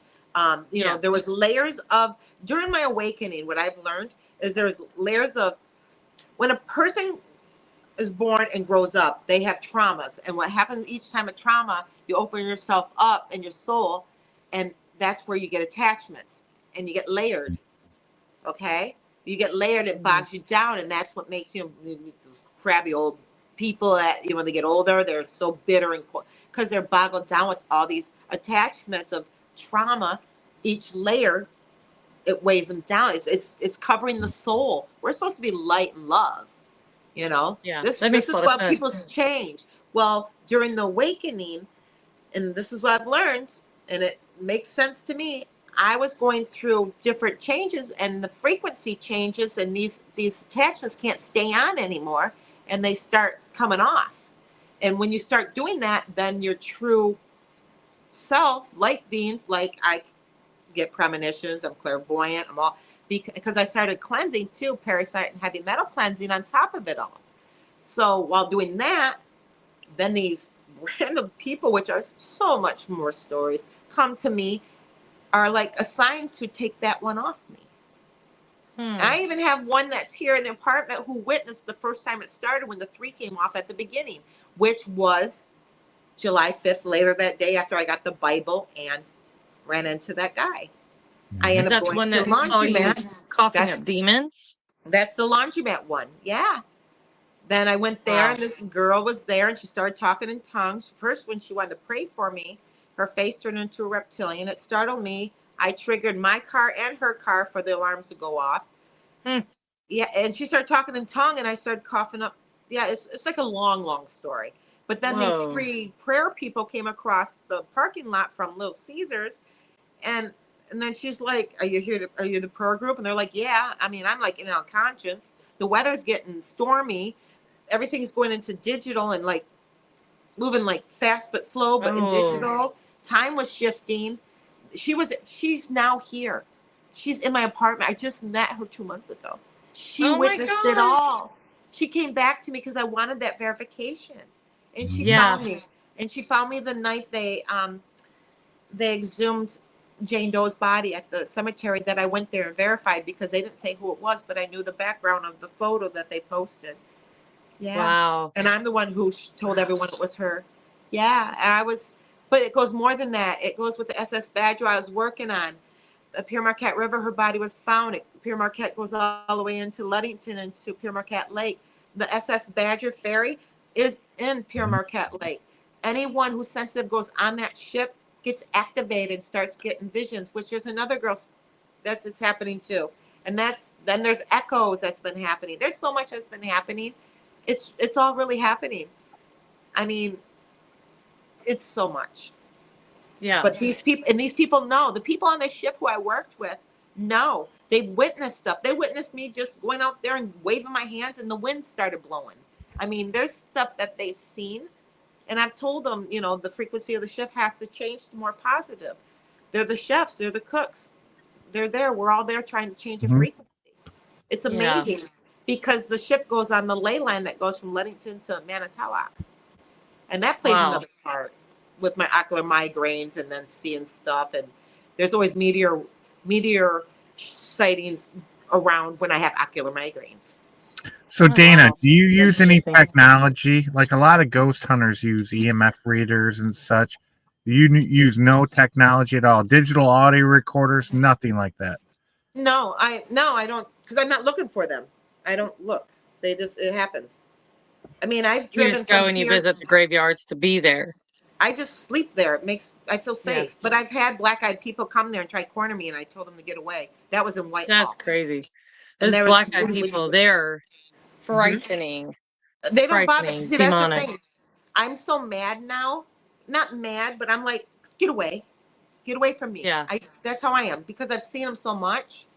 Um, Ship shapers. I mean, yeah, I can still be startled because the Mothman. I wasn't scared when I seen him, Yeah. but I Tell got us about sick. that because yeah, you didn't cover that. No, that was gonna be in 2020 because I ended up getting my CDLA and I was at a trucking company and I was on my way and I went through Point Pleasant. And usually when I go through there, paranormal stuff happens, which is like 4 different stories, but I'm just going to focus on the Mothman right now. Right. And Yeah. this time when I went through, I was like, wow, nothing happened this time. So as I'm driving and I got to head to Gary, Indiana, and I'm in the interstate and I'm a couple hours away from Point Pleasant, and it's starting to get light out because I'm driving through the night. And as I'm driving, I'm looking and I can see in the sky, it's like a bird. And as it's getting closer, it's like a vampire bat, type. I'm like, what the Yeah. heck is that? And as it's getting closer and it's directly coming at me too, way up in the sky, not, and I could even see what it looked like, except I didn't ever see in the eyes. And as it's coming, I'm like watching as I'm driving, I'm watching, and then I couldn't see it no more because of the roof of my car. But I was like, you gotta be kidding me. The Mothman? And then I was like, of course I'm going to see the Mothman because I'm weird. And I was more mad because why do I keep seeing these things? I'm like mad. But anyways, then I'm driving. I'm thinking, what the heck? And then all of a sudden I see a deer run down the hill and there's a semi that was passing me. And it ran in front of the semi and it hit it on the passenger side. And like all this blood went. Oh, and wow. it went on my car and I could smell the blood. And Ugh. I was like, ooh, because it looked like fireworks. It was really neat looking. So I passed the semi to look to see the damage, and yep, that blew the headlight out. So it's like he's going to be stopping at the rest area. So he went to rest area. I beat him there first, and then I parked him. It's like, yeah, I'm going to tell him because he couldn't have seen what it was. The way the semi is. And I get out and I go, hey, it looks like a Middle Eastern guy type guy. Sorry, I'm not trying to be racist or anything. And I'm like, hey, you hit a deer. You gonna call dispatch? Oh, they're sleeping. I was like, okay. That was it. Anyways, Wow. so what it looked like. And then I went to Gary, Illinois, and then I started getting sick. Hmm. Like sick, like And what? Like just nausea, like, flu, or flu. I was it a got flu or? I got so sick. Well, now I think differently. Then I got so sick. But mind you, you know what day this was? This was March 22nd, 2020. COVID What? lockdown. Yeah. Oh, I didn't know oh. enough about Mothman back then, but I would visit it, and all. But so it happened March 22nd, 2020, which is weird because I was at the Georgia Guidestones March 22nd on one of the anniversaries, and my father passed away March 22nd, 1999. Oh wow. There's like something weird about March 22nd with me, okay? So Yeah. now I get there and I'm starting to feel sick, so I told the trainer, and he's can't get in because it's COVID just did the whole lockdown, not the state, but the whole lockdown that day. So it was all new.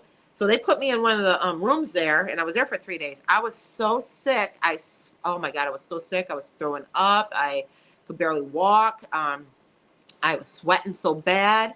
I'm glad that I went to the store right before I went into that room, because I mean, it was bad. So then they kicked me out of there and tell me, um, threw me on a Greyhound, sent me back to my daughter's house because that's where I was staying. Because I was living on my car during that time frame.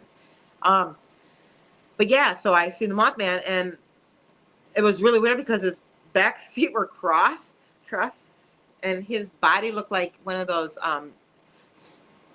what is it, scuba diving suits, the rubber, like Neoprene black, suit. Yep. dark charcoal, grayish black. That's what his body looked like. I never seen the eyes, and then I found out later on that any type of multi-dimensional creature, people sometimes get flu-like symptoms. I didn't know that until this year, like a couple months ago. I didn't correlate that. EMF. Yeah. Yes, EMF poisoning. Yep. Yes, I didn't know that. And that was from somebody on another TikTok spooky storytelling about Mothman, and somebody made that comment that so-and-so, and they got really sick. I'm like, I did too. That's when I started researching, and because I didn't know I got sick. It It's can interesting happen. that you describe it with his wings going slowly, like flapping slow, Yeah, it was because that's synonymous with a large creature. Because the larger the object, the slower the wings flap oh, for some okay. reason. Yeah. Well, that makes sense then. Yeah, Yeah. but Chad, you were I going mean, to say something. Sorry. no, that was it, because it was just now I've seen the Mothman. So No, well, it's not just the Mothman and spirits and ghosts. It's very familiar with all the cryptid species and a lot of encounters where people get very sick. Okay, with Dogman, with Bigfoot, with with even ghosts and spirits, people can become very, very ill, and it's temporary. It only lasts like the longest it's ever lasted me is like an hour, where I was 3 like, days. well, no, But you then you have the hangover. That's different. I was sick. I was throwing up. Yeah. I couldn't walk. I was totally like I had a severe food poisoning flu for 3 days, and I couldn't be moved. I could barely function. So you did say that in the process of you being sick, you were planning on traveling somewhere after you had seen this Mothman, and you didn't go. And then there was a tragedy that happened. Am I mistaken? Am my timeline wrong? No, yeah, I don't know about that. No, because I was supposed to be I was supposed to be with the truck driver because I was supposed to get my hours on the road, and he went, and because it wasn't safe for me to go. No, the one you might be thinking of, but stuff happened was last year, a week before, I had this vision. I was at Beth's house too, and I was sitting there, and all of a sudden, what happens when I get them is all of a sudden my eye goes. I can't see out on my right eye. And then I close my eyes, and now I'm seeing picture. Like I seen mountains, and I seen water coming through the middle of this mountain. And I'm telling Beth I got to go like this, and I got to focus. I'm like, I'm seeing something, Beth. It's coming in. I'm getting something. I'm like getting a vision. And that happened when she was there. And then a week later, I decided to go down to Newmarket, Tennessee to get my angel water from Houston Mineral Water there in Newmarket, Tennessee. I drove down there September 26th. I didn't even know what was happening. It was raining so much, and the lady there at the well, she's like, and I was going to hang out that weekend and do some door dashing and all. She's like, man, it's been raining. It's been raining a lot. This is most I've ever seen it rain, and I didn't like it. I didn't like how she said it. Yeah. So I left the next morning. I came back in the morning because I can only get so many jugs because there was a restriction at the time. Oh, no. It was too late because they were getting ready to close. I filled a little bit, and then I stayed at a Walmart parking lot. Then I came back, filled it up, and I got out of there. Well, I got rerouted because I went on I-40 when I got there. And I'm getting rerouted, and I'm thinking, what's going on? I didn't really know until after I got to Michigan because I drove pretty much straight there. Well, no, I stayed one night. That's when all that flooding happened in Tennessee and North Carolina. All those people died. Really? I was down there.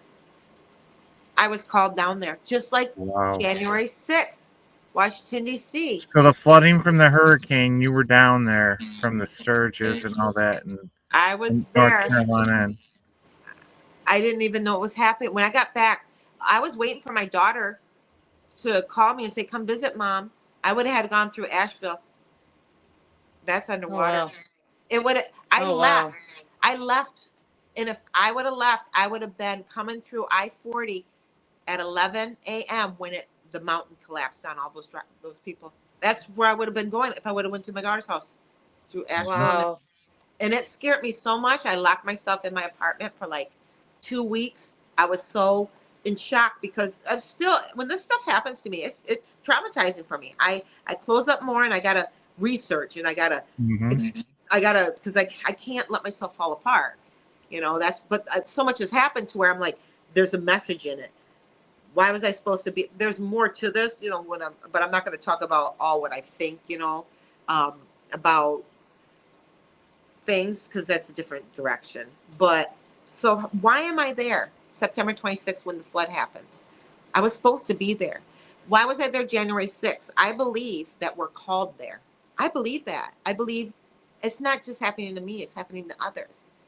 You know, why am I at Georgia Guidestones before and after? Right. Why is there two priests, two different times? You know, I mean, Yeah. you know, why is All this those stuff happening to me? synchronicities. You Yeah. can call one thing a coincidence, but when it repeats itself, there's no coincidence there. I mean, there's Yeah. even a time Becomes a synchronicity. yeah, there's even a time where I was in Pensacola. Then this is when I went to Georgia Guidestones. I can't remember what visit that was. Then I was on my way because it was winter. It was the winter solstice. All of us RH negatives were planning on going to Pilot Mountain because it's in the middle of crossings of ley lines. It's like a star. And we were going to try to, you know, put our energy out to heal the world because of this COVID stuff and all that. And the mountain got on fire. Stopped us all. Oh, But I wow. noticed that the ley line I was following goes from Pensacola to Georgia Guidestone is on a ley line. That's when I discovered Georgia Guidestone's on a ley line too. They placed it on one on purpose. And then Pilot Mountain is the same one. So it goes from Pensacola, Georgia Guidestones, and Pilot Mountain is all the same ley line. I was following. Wow. And then I ended up being redirected up to Michigan. And I did the winter solstice here, which is another ley line node. Big Saba Point is a node. So yeah, Wow. it's just like so much stuff. But That's wild. yeah, and there's more, but I think I got a lot of them. Yeah. It's hard talking about the Coffin of the Demons because it was very painful. It was very scary. I didn't know what was going on. Her face turned into a reptilian. Did you vomit at all when you were coughing up the demons? Was there any vomit, body fluids, digestive fluids, or anything? Put it this way, my throat hurt for a while, a few days afterwards of me coming out of the throat chakra because that's how they exit. Think about The Exorcist and when they make all the growling and the deep man voices and all. That's what I was doing. I remember at So, one point so she told me, nothing came out like liquidy or anything like. There was no actual vomit, Ectoplasm like. I anything. don't know. I was in and out of conscious. I would have to ask Sean, who's here, which I haven't yet because I'm kind of bothered still. That kind of makes a lot of sense. Yeah, because I'm when gonna you're talk having to her. something like that, yeah, you're not going to remember the entire process. So Yeah, that does 'cause- make sense. But it went further. When I went to the laundromat, the cops came, and one of the cops remembered my brother in the situation. They says, "Okay, Dana, you know, They knew I lived in my car. They told me that. So there is a log of that. So if I want to, find out exact what was said, and I found out later that the lady here, one of the prayer group people, was saying she believed it all because she was called there herself. She was told to go to the laundromat, and she had her prayer group, and they're a literal prayer group. I was like, and they're three, like the three wise men. I don't know, but that's what I was like. So cool. What? She was called to go there. And the weird thing is how I found out about her is I was making sunset videos here, and this lady kept on liking my sunset videos, and she's like, I'm in Ludington, and she's moved here newly, and we ended up having coffee just down the road. And as I'm telling her about some of my weird stuff, and I told her about the Coffin of Demons from the laundromat, she goes, my friend was there. And that's how it started. I'm like, what? And I was so excited because I need confirmation that I'm not out of my mind. And then that was last year. This lady came to me just month and a half ago. Walked up to me when I just got back. Yeah. And she's like, I'm Sean. I'm like, you know how long I've been waiting to meet you? But I won't talk to her yet about it because I'm not ready, but she knows. She was assigned there, is what the other girl told me. She was called to be there. And then what happened is when the cops came, they told me to, go get a hotel, whatever, get out, So I ended up going to St. Simon's here, and they were still coming out. Put it this way. The weather got bad again. Deer came in there. Birds were chirping, but then they left. The storm was like tornado weather. Church people came there. The church light on top went on alert, and they were circling my car, throwing holy water on my car. Oh my God. That's wild.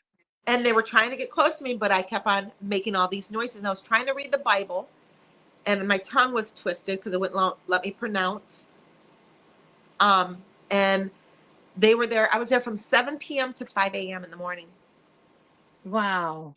And oh my gosh. When it would go silent, like the silence, I remember then the deer came out and it pooped in the yard of the church. It was really weird. I don't know why it pooped in the yard of the church, but I know that deer are cleansers. So I don't understand that. They had the church door open, but I couldn't get out of my vehicle, and I was like, help, between the growling and the screaming and I was calling for help during that. But yeah, I was in my car that I still have. Yeah, they're throwing holy water on it. Now, I mean, I didn't know what I was, and I still haven't visited the church yet either. I've been talking to the medium and asking her, "Can you go with me?" Yeah. But there's more than that. Once my brother and daughter moved into the parents' house after they were done renovating it, I found out, and my niece has neurocystis fibromatosis, whatever. She's deaf and blind. She's 32 years old at the time, whatever. She living there I found this out from my the person who told me about the Bible, and the guy who was there for same person. She told me because she knew my niece. You said she's deaf and blind? She's got it's like the opposite of Elephant Man. She's got a mutation. But if she's deaf and blind, that means all her other senses are more in tuned and She was heightened. Yeah. She was saying she was being possessed. She was saying she was being possessed, and she wanted an exorcism. She went to St. Simon's, and they turned her down. Boy, wait till they find out I was the one out there. You know what I'm saying? I was at that house too. Yeah, my brother, and she's passed away. She passed away in September 23. But I thought I had demons in me. She thought she had demons in her. And she was found out by the tree, half naked, dancing in the middle of the night. And she's blind and deaf. That tree. it's something's not right.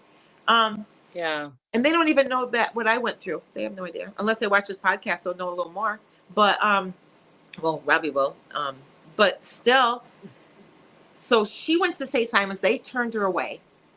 She then ended up going to the over on Sugar Grove Road, the other church, and Mm-hmm. they were going to do it, but my brother, her father, stopped it. Oh. See, when I coughed up those demons at the laundromat, and then I went to St. Simon's, and all that happened. Then the cops came again. By the way, I was tired. I fell asleep 2 different times. I remember one of the times I fell asleep. Somebody approached me, and I started smelling rotted flesh. Mm-hmm. I don't know what that was. I don't know what they had. I don't know, but I remember that's that rotted flesh. And I started growling and screaming again. Well, then I'm all back to, I'm in and out. I'm seeing my phone go off where my kids are calling me and all that. And I'm like, it's trickery. It's trickery. I was seeing glimpses of demons in my windshield. It was like, what the hell's happening here? So what happened is when I fell asleep again, the second time, I heard, and I woke up, and there's this guy, like in a 70s jogging suit, short shorts in a headband. He's running in digital across the parking lot. Oh, wow. And then I started, whatever I was doing, growling, screaming at him. And that's when the cops came again. But one of them was the same cop. It was a different one with them. And he told me, he goes, Dana, do I have to put you in the hospital? I go, what are you talking about? He goes, you can't be growling and screaming at people. I go, I just woke up. I don't know what you're talking about. Wow. He Oh my goes, God. Dana, you need to leave this county. That's what he said to me. Isn't That's that weird? wild for a cop to say that. Yeah. Girl, He you told need me. church. You need to go to that church. So, yeah, so I was scared. So I left there, went to the rest area outside of Ludington. I was scared. Changed my car up because I had a big bag on top, like one of those duffel bag things to make my car look different. Brought it in because I wanted to get rid of. I had the Bible. This is the Bible I had, by the way. That's my 1892 Bible. Wow. I had my mom and dad's mini urns in the car with me, and my sister's Jackie's urn this big in the car with me. I was so scared. I wanted everything that could be evil or whatever out of my car. So I went to that church on Sugar Grove Road, and I put this in a bag and left it there in 2021. Wow. Yep, 2021 it was. And this is going to be July 5th. Okay, this is the next day. This is getting the Bible that day, or the July 6th. This is this day because it's the next day after I coughed up demons. See, this is a 3-day event I had. And I left it, and I says, I'll be back for it. Take care of me. That's what I said. I got it back September 2023. They kept it for me. Wow. And when I talked to the pastor, he had a stroke, so he doesn't remember. But the wife said, yes, they were going to do an exorcism for Jessica, but her father stopped it. So I got confirmation. But also, when my hair, went like this and all that stuff happened, and I told him I went out there and touched a tree, and then, my arm this and then the other, and then there was more stuff too, the banging, all that stuff. When I asked Sugar Grove Road, that pastor came there, same pastor. When I was going through all that, and I told him what was happening, and he turned white and he left and he abandoned me. Oh my God. So now here's my niece now coming there. He's had a stroke. He don't remember now. But what's scary is that he went and earlier that year, because this happened, in the fall, earlier that year in January, my daughter was supposed to get married, and we're trying to get the arrangements, go to use the church. And they said, yes, we can use it. I go, well, she's already went through 2 other churches. This is her 3rd one. He's coming home from boot camp. And they're like, yes, for sure. Yes, for sure. So she sat up all night doing the invites. The next day, the office called and canceled it. I got so mad. The pastor had a heart attack, was in the hospital for a week. Oh my God. I don't know if I don't know what that means. Yeah. I don't, it just, did I know he was going, remember I had the cries and people I don't know how that works. But when I reminded him when he came to the parents' house and I was telling him, and I didn't tell my brother, and he came there and he was working upstairs saying, why she got the priest here, and I told him what happened. I go, do you remember when we were going to have, my daughter's wedding there. I remind him, he turned white and he left me. He refused to talk. Wow. So anyways, I got the Bible back, but also after he left that evening, my brother made a upside down cross upstairs with a Halloween skeleton upside down that said 666 and wrote all that stuff on. I got a picture of it because he was mad because I didn't tell him why I brought the priest there, but Wow. I don't even know what to say about it. It was That's scary. Yeah. very disgusting. Yeah, it's almost like you guys all seem to have this weird sort of negative attachment because of the house you used to live in. That's what it almost seems like.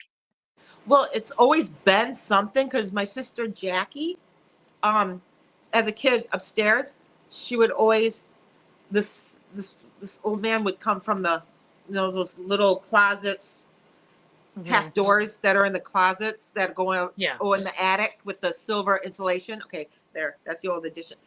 Come out and stand over at night. And she used to run downstairs saying, "Daddy, there's something in the bedroom." She never watched scary movies because of that, but her whole time living there, something would visit her at her bed and it would stand over her. It's awful. Okay. It's And then even more awful when it's happening to you and nobody will listen to you.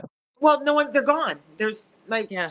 Jackie died and my parents are dead and, my Aunt Nancy died and, there's just so much. There's no Yeah. one. There was just me and my brother, but I didn't share that stuff because it's in the past. You don't think about it. And I wasn't really Yeah. wanting to believe it. It was just like, Mhm. that's weird. Yeah. It was too much Yeah. because it wasn't, now we talk about it in society more. Then we didn't. And Yeah. see, Chris, my other sister, she would say Grandpa would always visit her at the foot of her bed when she was sick.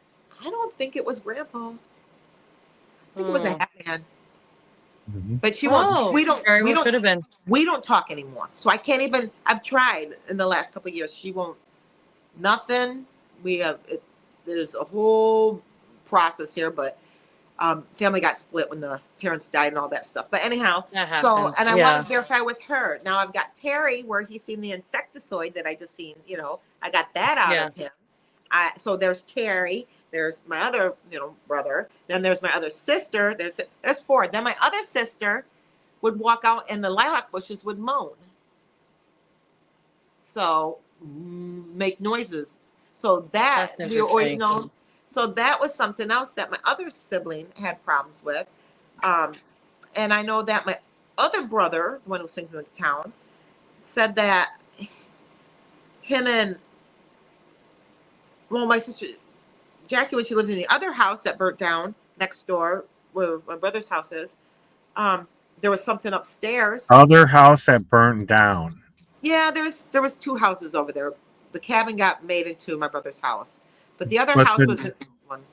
It burned down.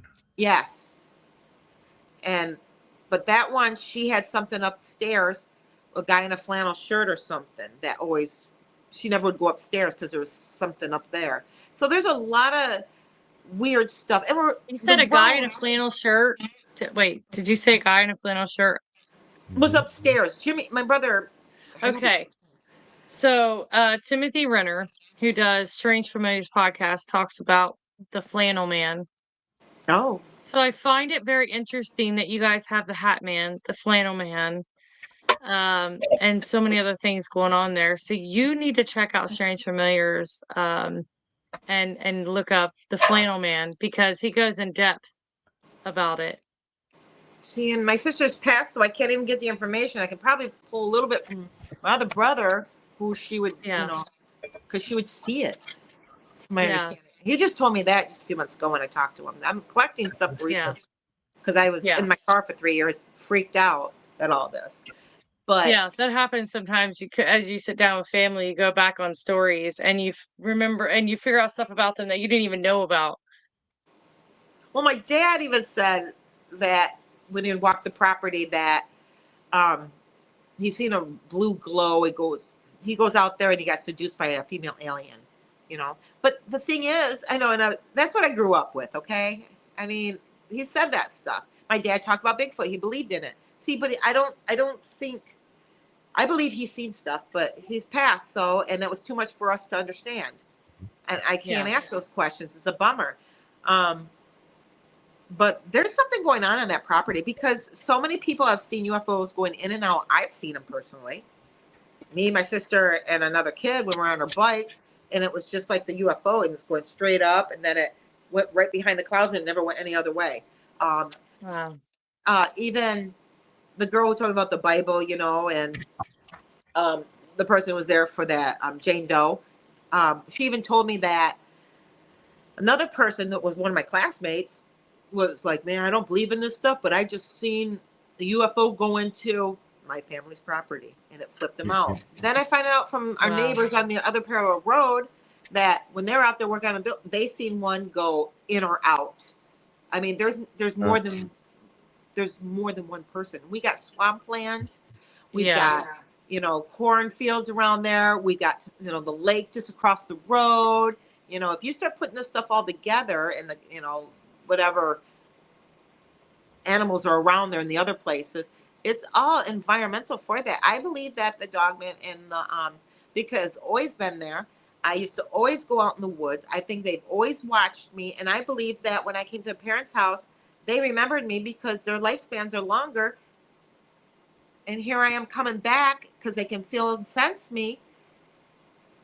I mean, the big banging Yeah. on the house was like boom, boom, boom.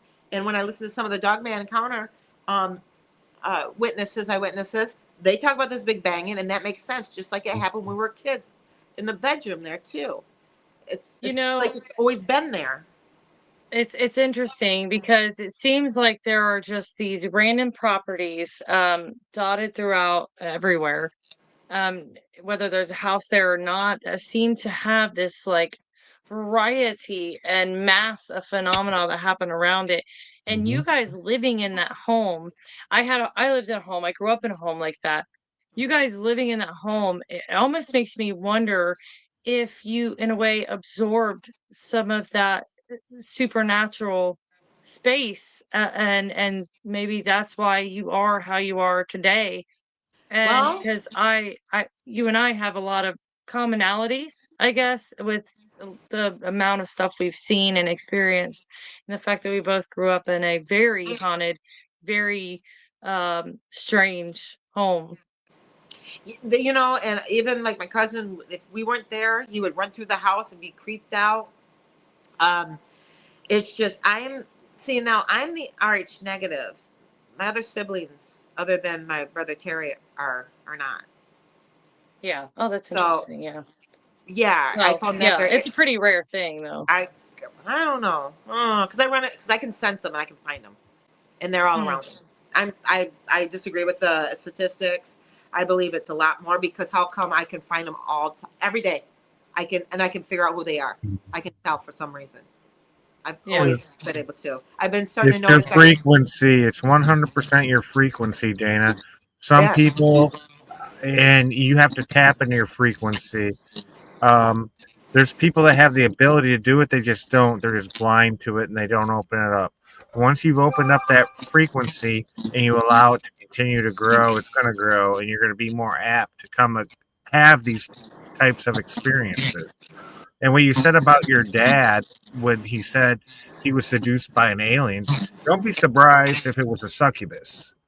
Okay. Because those are Right. entities. That's a female sex entity. Mm-hmm. And so, Well, my dad used to take us to the cemetery during the full moon and howl at the moon at his first wife's grave. Mom was the second, but I no, that's believe he. kind of strange. That's Well, kind of strange. well, he did that. But he joked, stuff like. But he didn't have a lot of friends. He was more family oriented, um, But he was an alcoholic for many years. And he had a lot of skulls. Just we had a python. We grew up with a python in the living room. There's just some ritually type stuff that I look at that looks like more like rituals, and Hmm. and I don't know, something's not right. There's something going on, and he came from Chicago. His father, I heard, was in the mafia, and then my mom's side came from Detroit, and they came out here, and I don't know. There's just some weird stuff going on. But I am the 13th child. I'm totally different from everyone else. No one's not even close what I am. I mean, Yeah. they don't even come near me because I scare them. Yeah. And Wow. It's interesting you say that. Yeah. because I just know things. I just know things and things, and I'm always protected. It seems like, because no matter how hard my brother would try to harm me, it always never worked, and he would always get frustrated because he didn't know why I always had good luck. I don't call it good luck. I think it's just I'm being protected. You know, Yeah. Oh so yeah, absolutely. You've got something watching over you because there's also evil that'll always lurk around you, oh and God, it knows how sensitive you are and how you can connect in that. It'll try to deceive you, but there's always good around you too. oh That's how it yes, is. I've learned all that.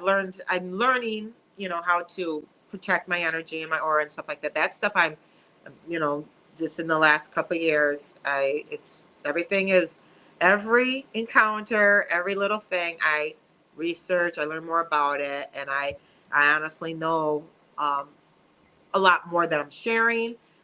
But that's, I'm Hmm. not going to go through all that. So that's why I'm at peace now. I'm very at peace and I'm not getting the encounters of the Crips or anything anymore. But I am Yeah. picking up people that that I feel that are weighed down with demonic attachments. That's how I call it. I can tell. I stay You away know, from a lot of people that I feel a bad vibe from. I can't have them coming near me. I don't let those people that try to just visit you, and the negative people. You can feel it. I can sense it. I don't just talk mhm, to anyone, and I know when somebody's trying to mess with my energy. So I'm Mhm. very aware of it now. And I get yeah. sent out for missions too. I'll go out. I'm like, I'm supposed to go out tonight, and I'll go out to the bar to collect information. I always get it about the Jane Doe Mm, case. I get callings, yeah, and I'll just go that one person ask, "Do you know about this Jane Doe?" And then they start talking, and I get more information. It's that's interesting. bizarre.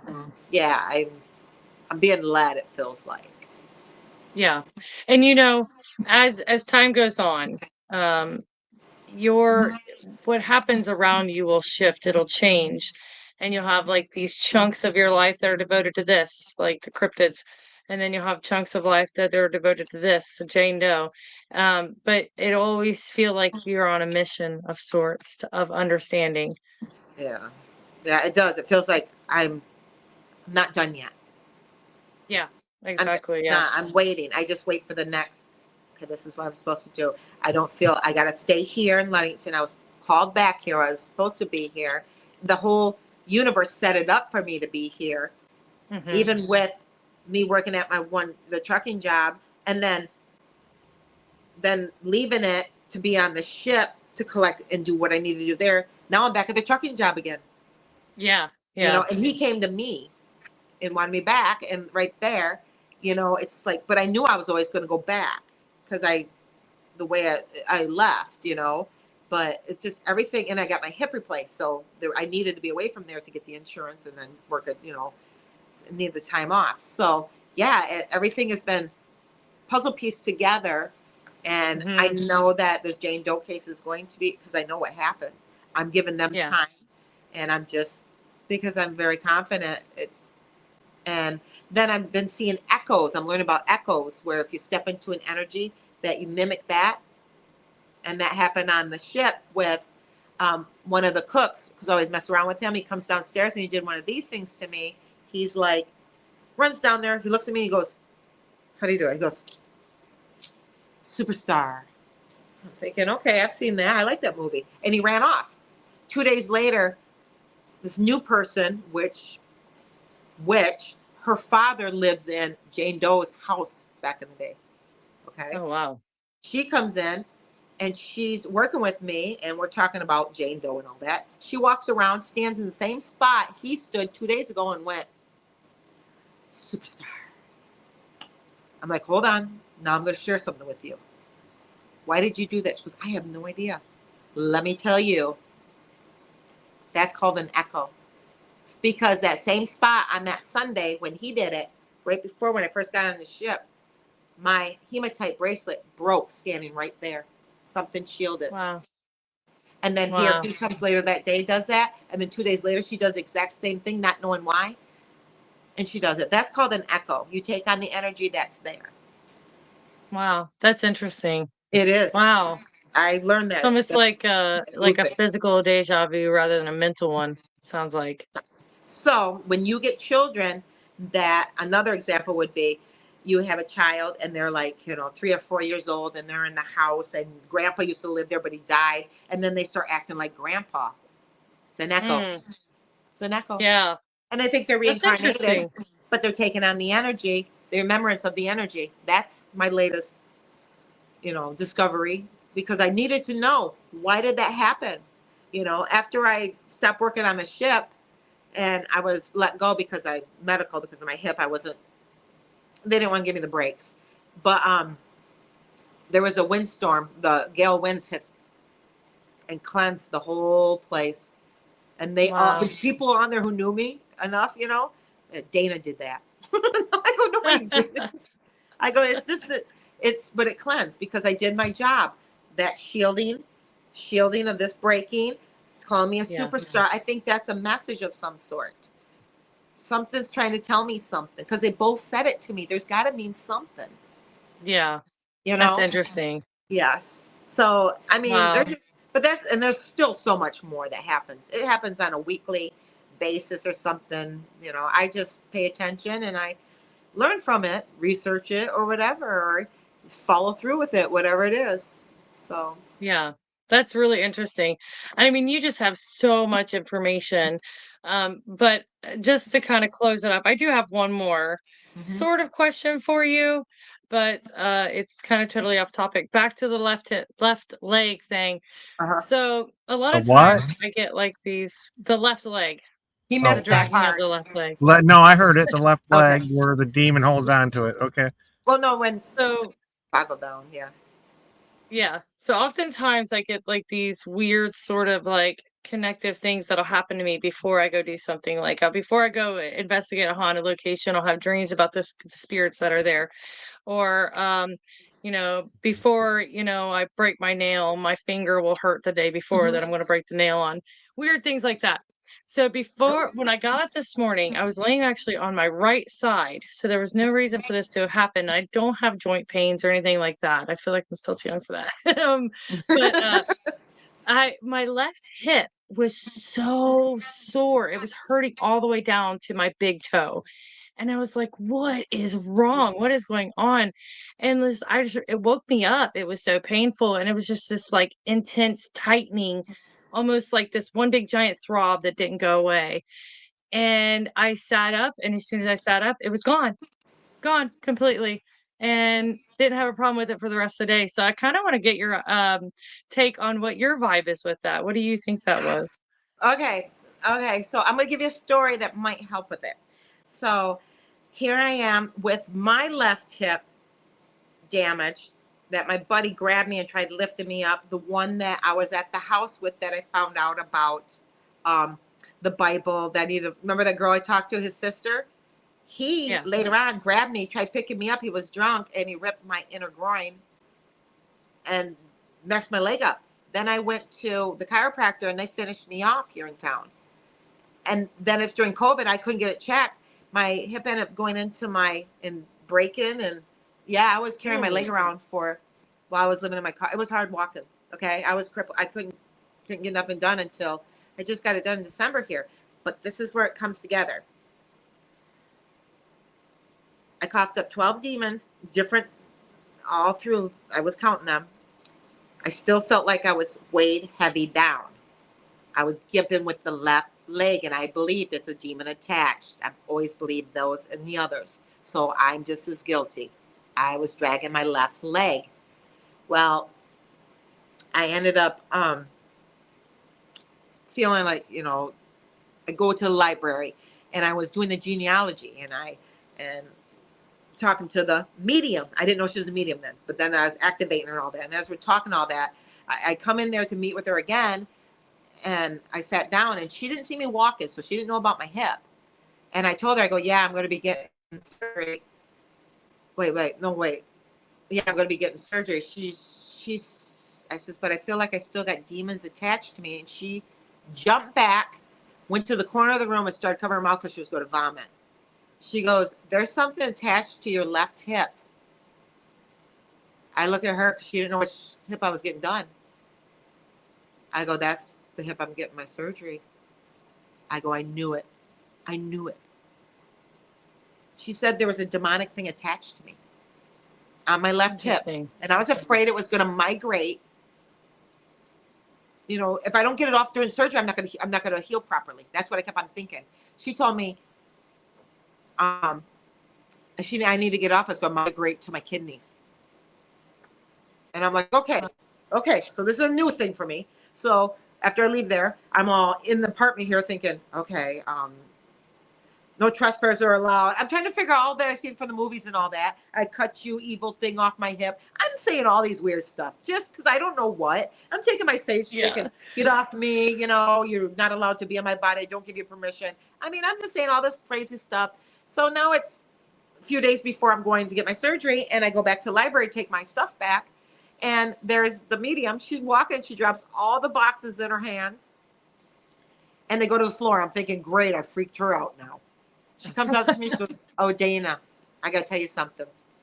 After you left, her kidneys hurt for 3 days. Wow. It jumped to her. She goes, I don't know if I told you, but one of my past lives was I assisted a priest with exorcisms. I go, no, you didn't tell me that. You didn't tell me that. So what I can say about you is that it was something that tried to attach to you and then didn't get able to attach to you. It tried. Interesting. That's my thoughts, because I went through the surgery and I healed so much better than anyone else. That I didn't have no bruising. Wow. I didn't have no swelling, and I healed. I was able to take baths by 2 weeks because it's healed up my zipper. Like they're like, Wow. because I cleansed too. Remember, I'm parasite cleansing and heavy metal since September of 2021. So I believe changing my frequency got the demons to shed off. People were assigned to come to help shed them off because I'm supposed to be something. I'm picked to do something. I think whatever's happening is focused to get me where I'm supposed to be too. And I'm listening, and the universe talks to me all day long. It could be the time. It could be music, a tone, a bird, a tree, a leaf. It could be a butterfly. I pay attention to everything that crosses my path, and I try to learn from it.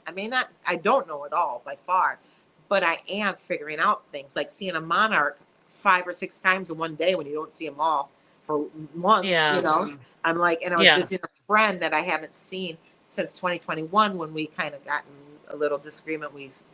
And I went on my own where I closed off to everyone. So now that day I seen a monarch 5 times that day, going from here to Muskegon to visit her. Yeah. Interesting. And coming back. And then even when I was sitting there visiting her, one blew by while we were talking out in the backyard. I go, yep, that's seen one before I left. When I was driving here, and then I seen one going back when I got home. I was like, because it's the signs, your signs. Yeah. It was time for you to mend it with her. Yeah. I love that. Dana, I really appreciate you coming on. You are just so fascinating to me, and I find so many commonalities with you that, I could talk to you forever. Yeah. I can actually, in off time, I can share the other aspects of what I found in my research, what answers to things. I'm not going to do that. I would love that. So that I would love that. Different outlook on things when it happens. Yeah, I would love that. I appreciate that. So we'll definitely connect. I'd love to hear more. All right. We were meant to meet, Dana. All of us were meant to meet. Oh, I know you that. I know. And including Shanna, the person that's been doing a lot of studying on the Jane Doe too. It's all too weird how that happened, because she's been like looking at it, and then you show up, and it was like when Shanna got there, and I said, Shanna, you've got to meet Dana. You've got to meet Dana. She kept on saying, she kept on getting goosebumps talking to me, because she felt, and you know what they say about goosebumps, it's true. It's your body, your soul giving you a message saying it's true. That's what goosebumps are. It's a tattletale sign. So she was getting a lot of sense. Yeah. I'm like, I'm Yeah. Dana Joe, and she's like, you know, I'm like, yeah, I'm the one doing the videos. I'm the one posting out there. Yeah, she knew exactly. After I told her who I was, she's seen. Yeah. That's so cool. I think you made a lot of intentional connections. Once again, those synchronicities with you. Yeah. Yeah. That happens. Well, as you find out more, as you kind of discover more things, because Echoes is a new thing to me. I'd love to have you on again whenever you're ready. We would really appreciate that.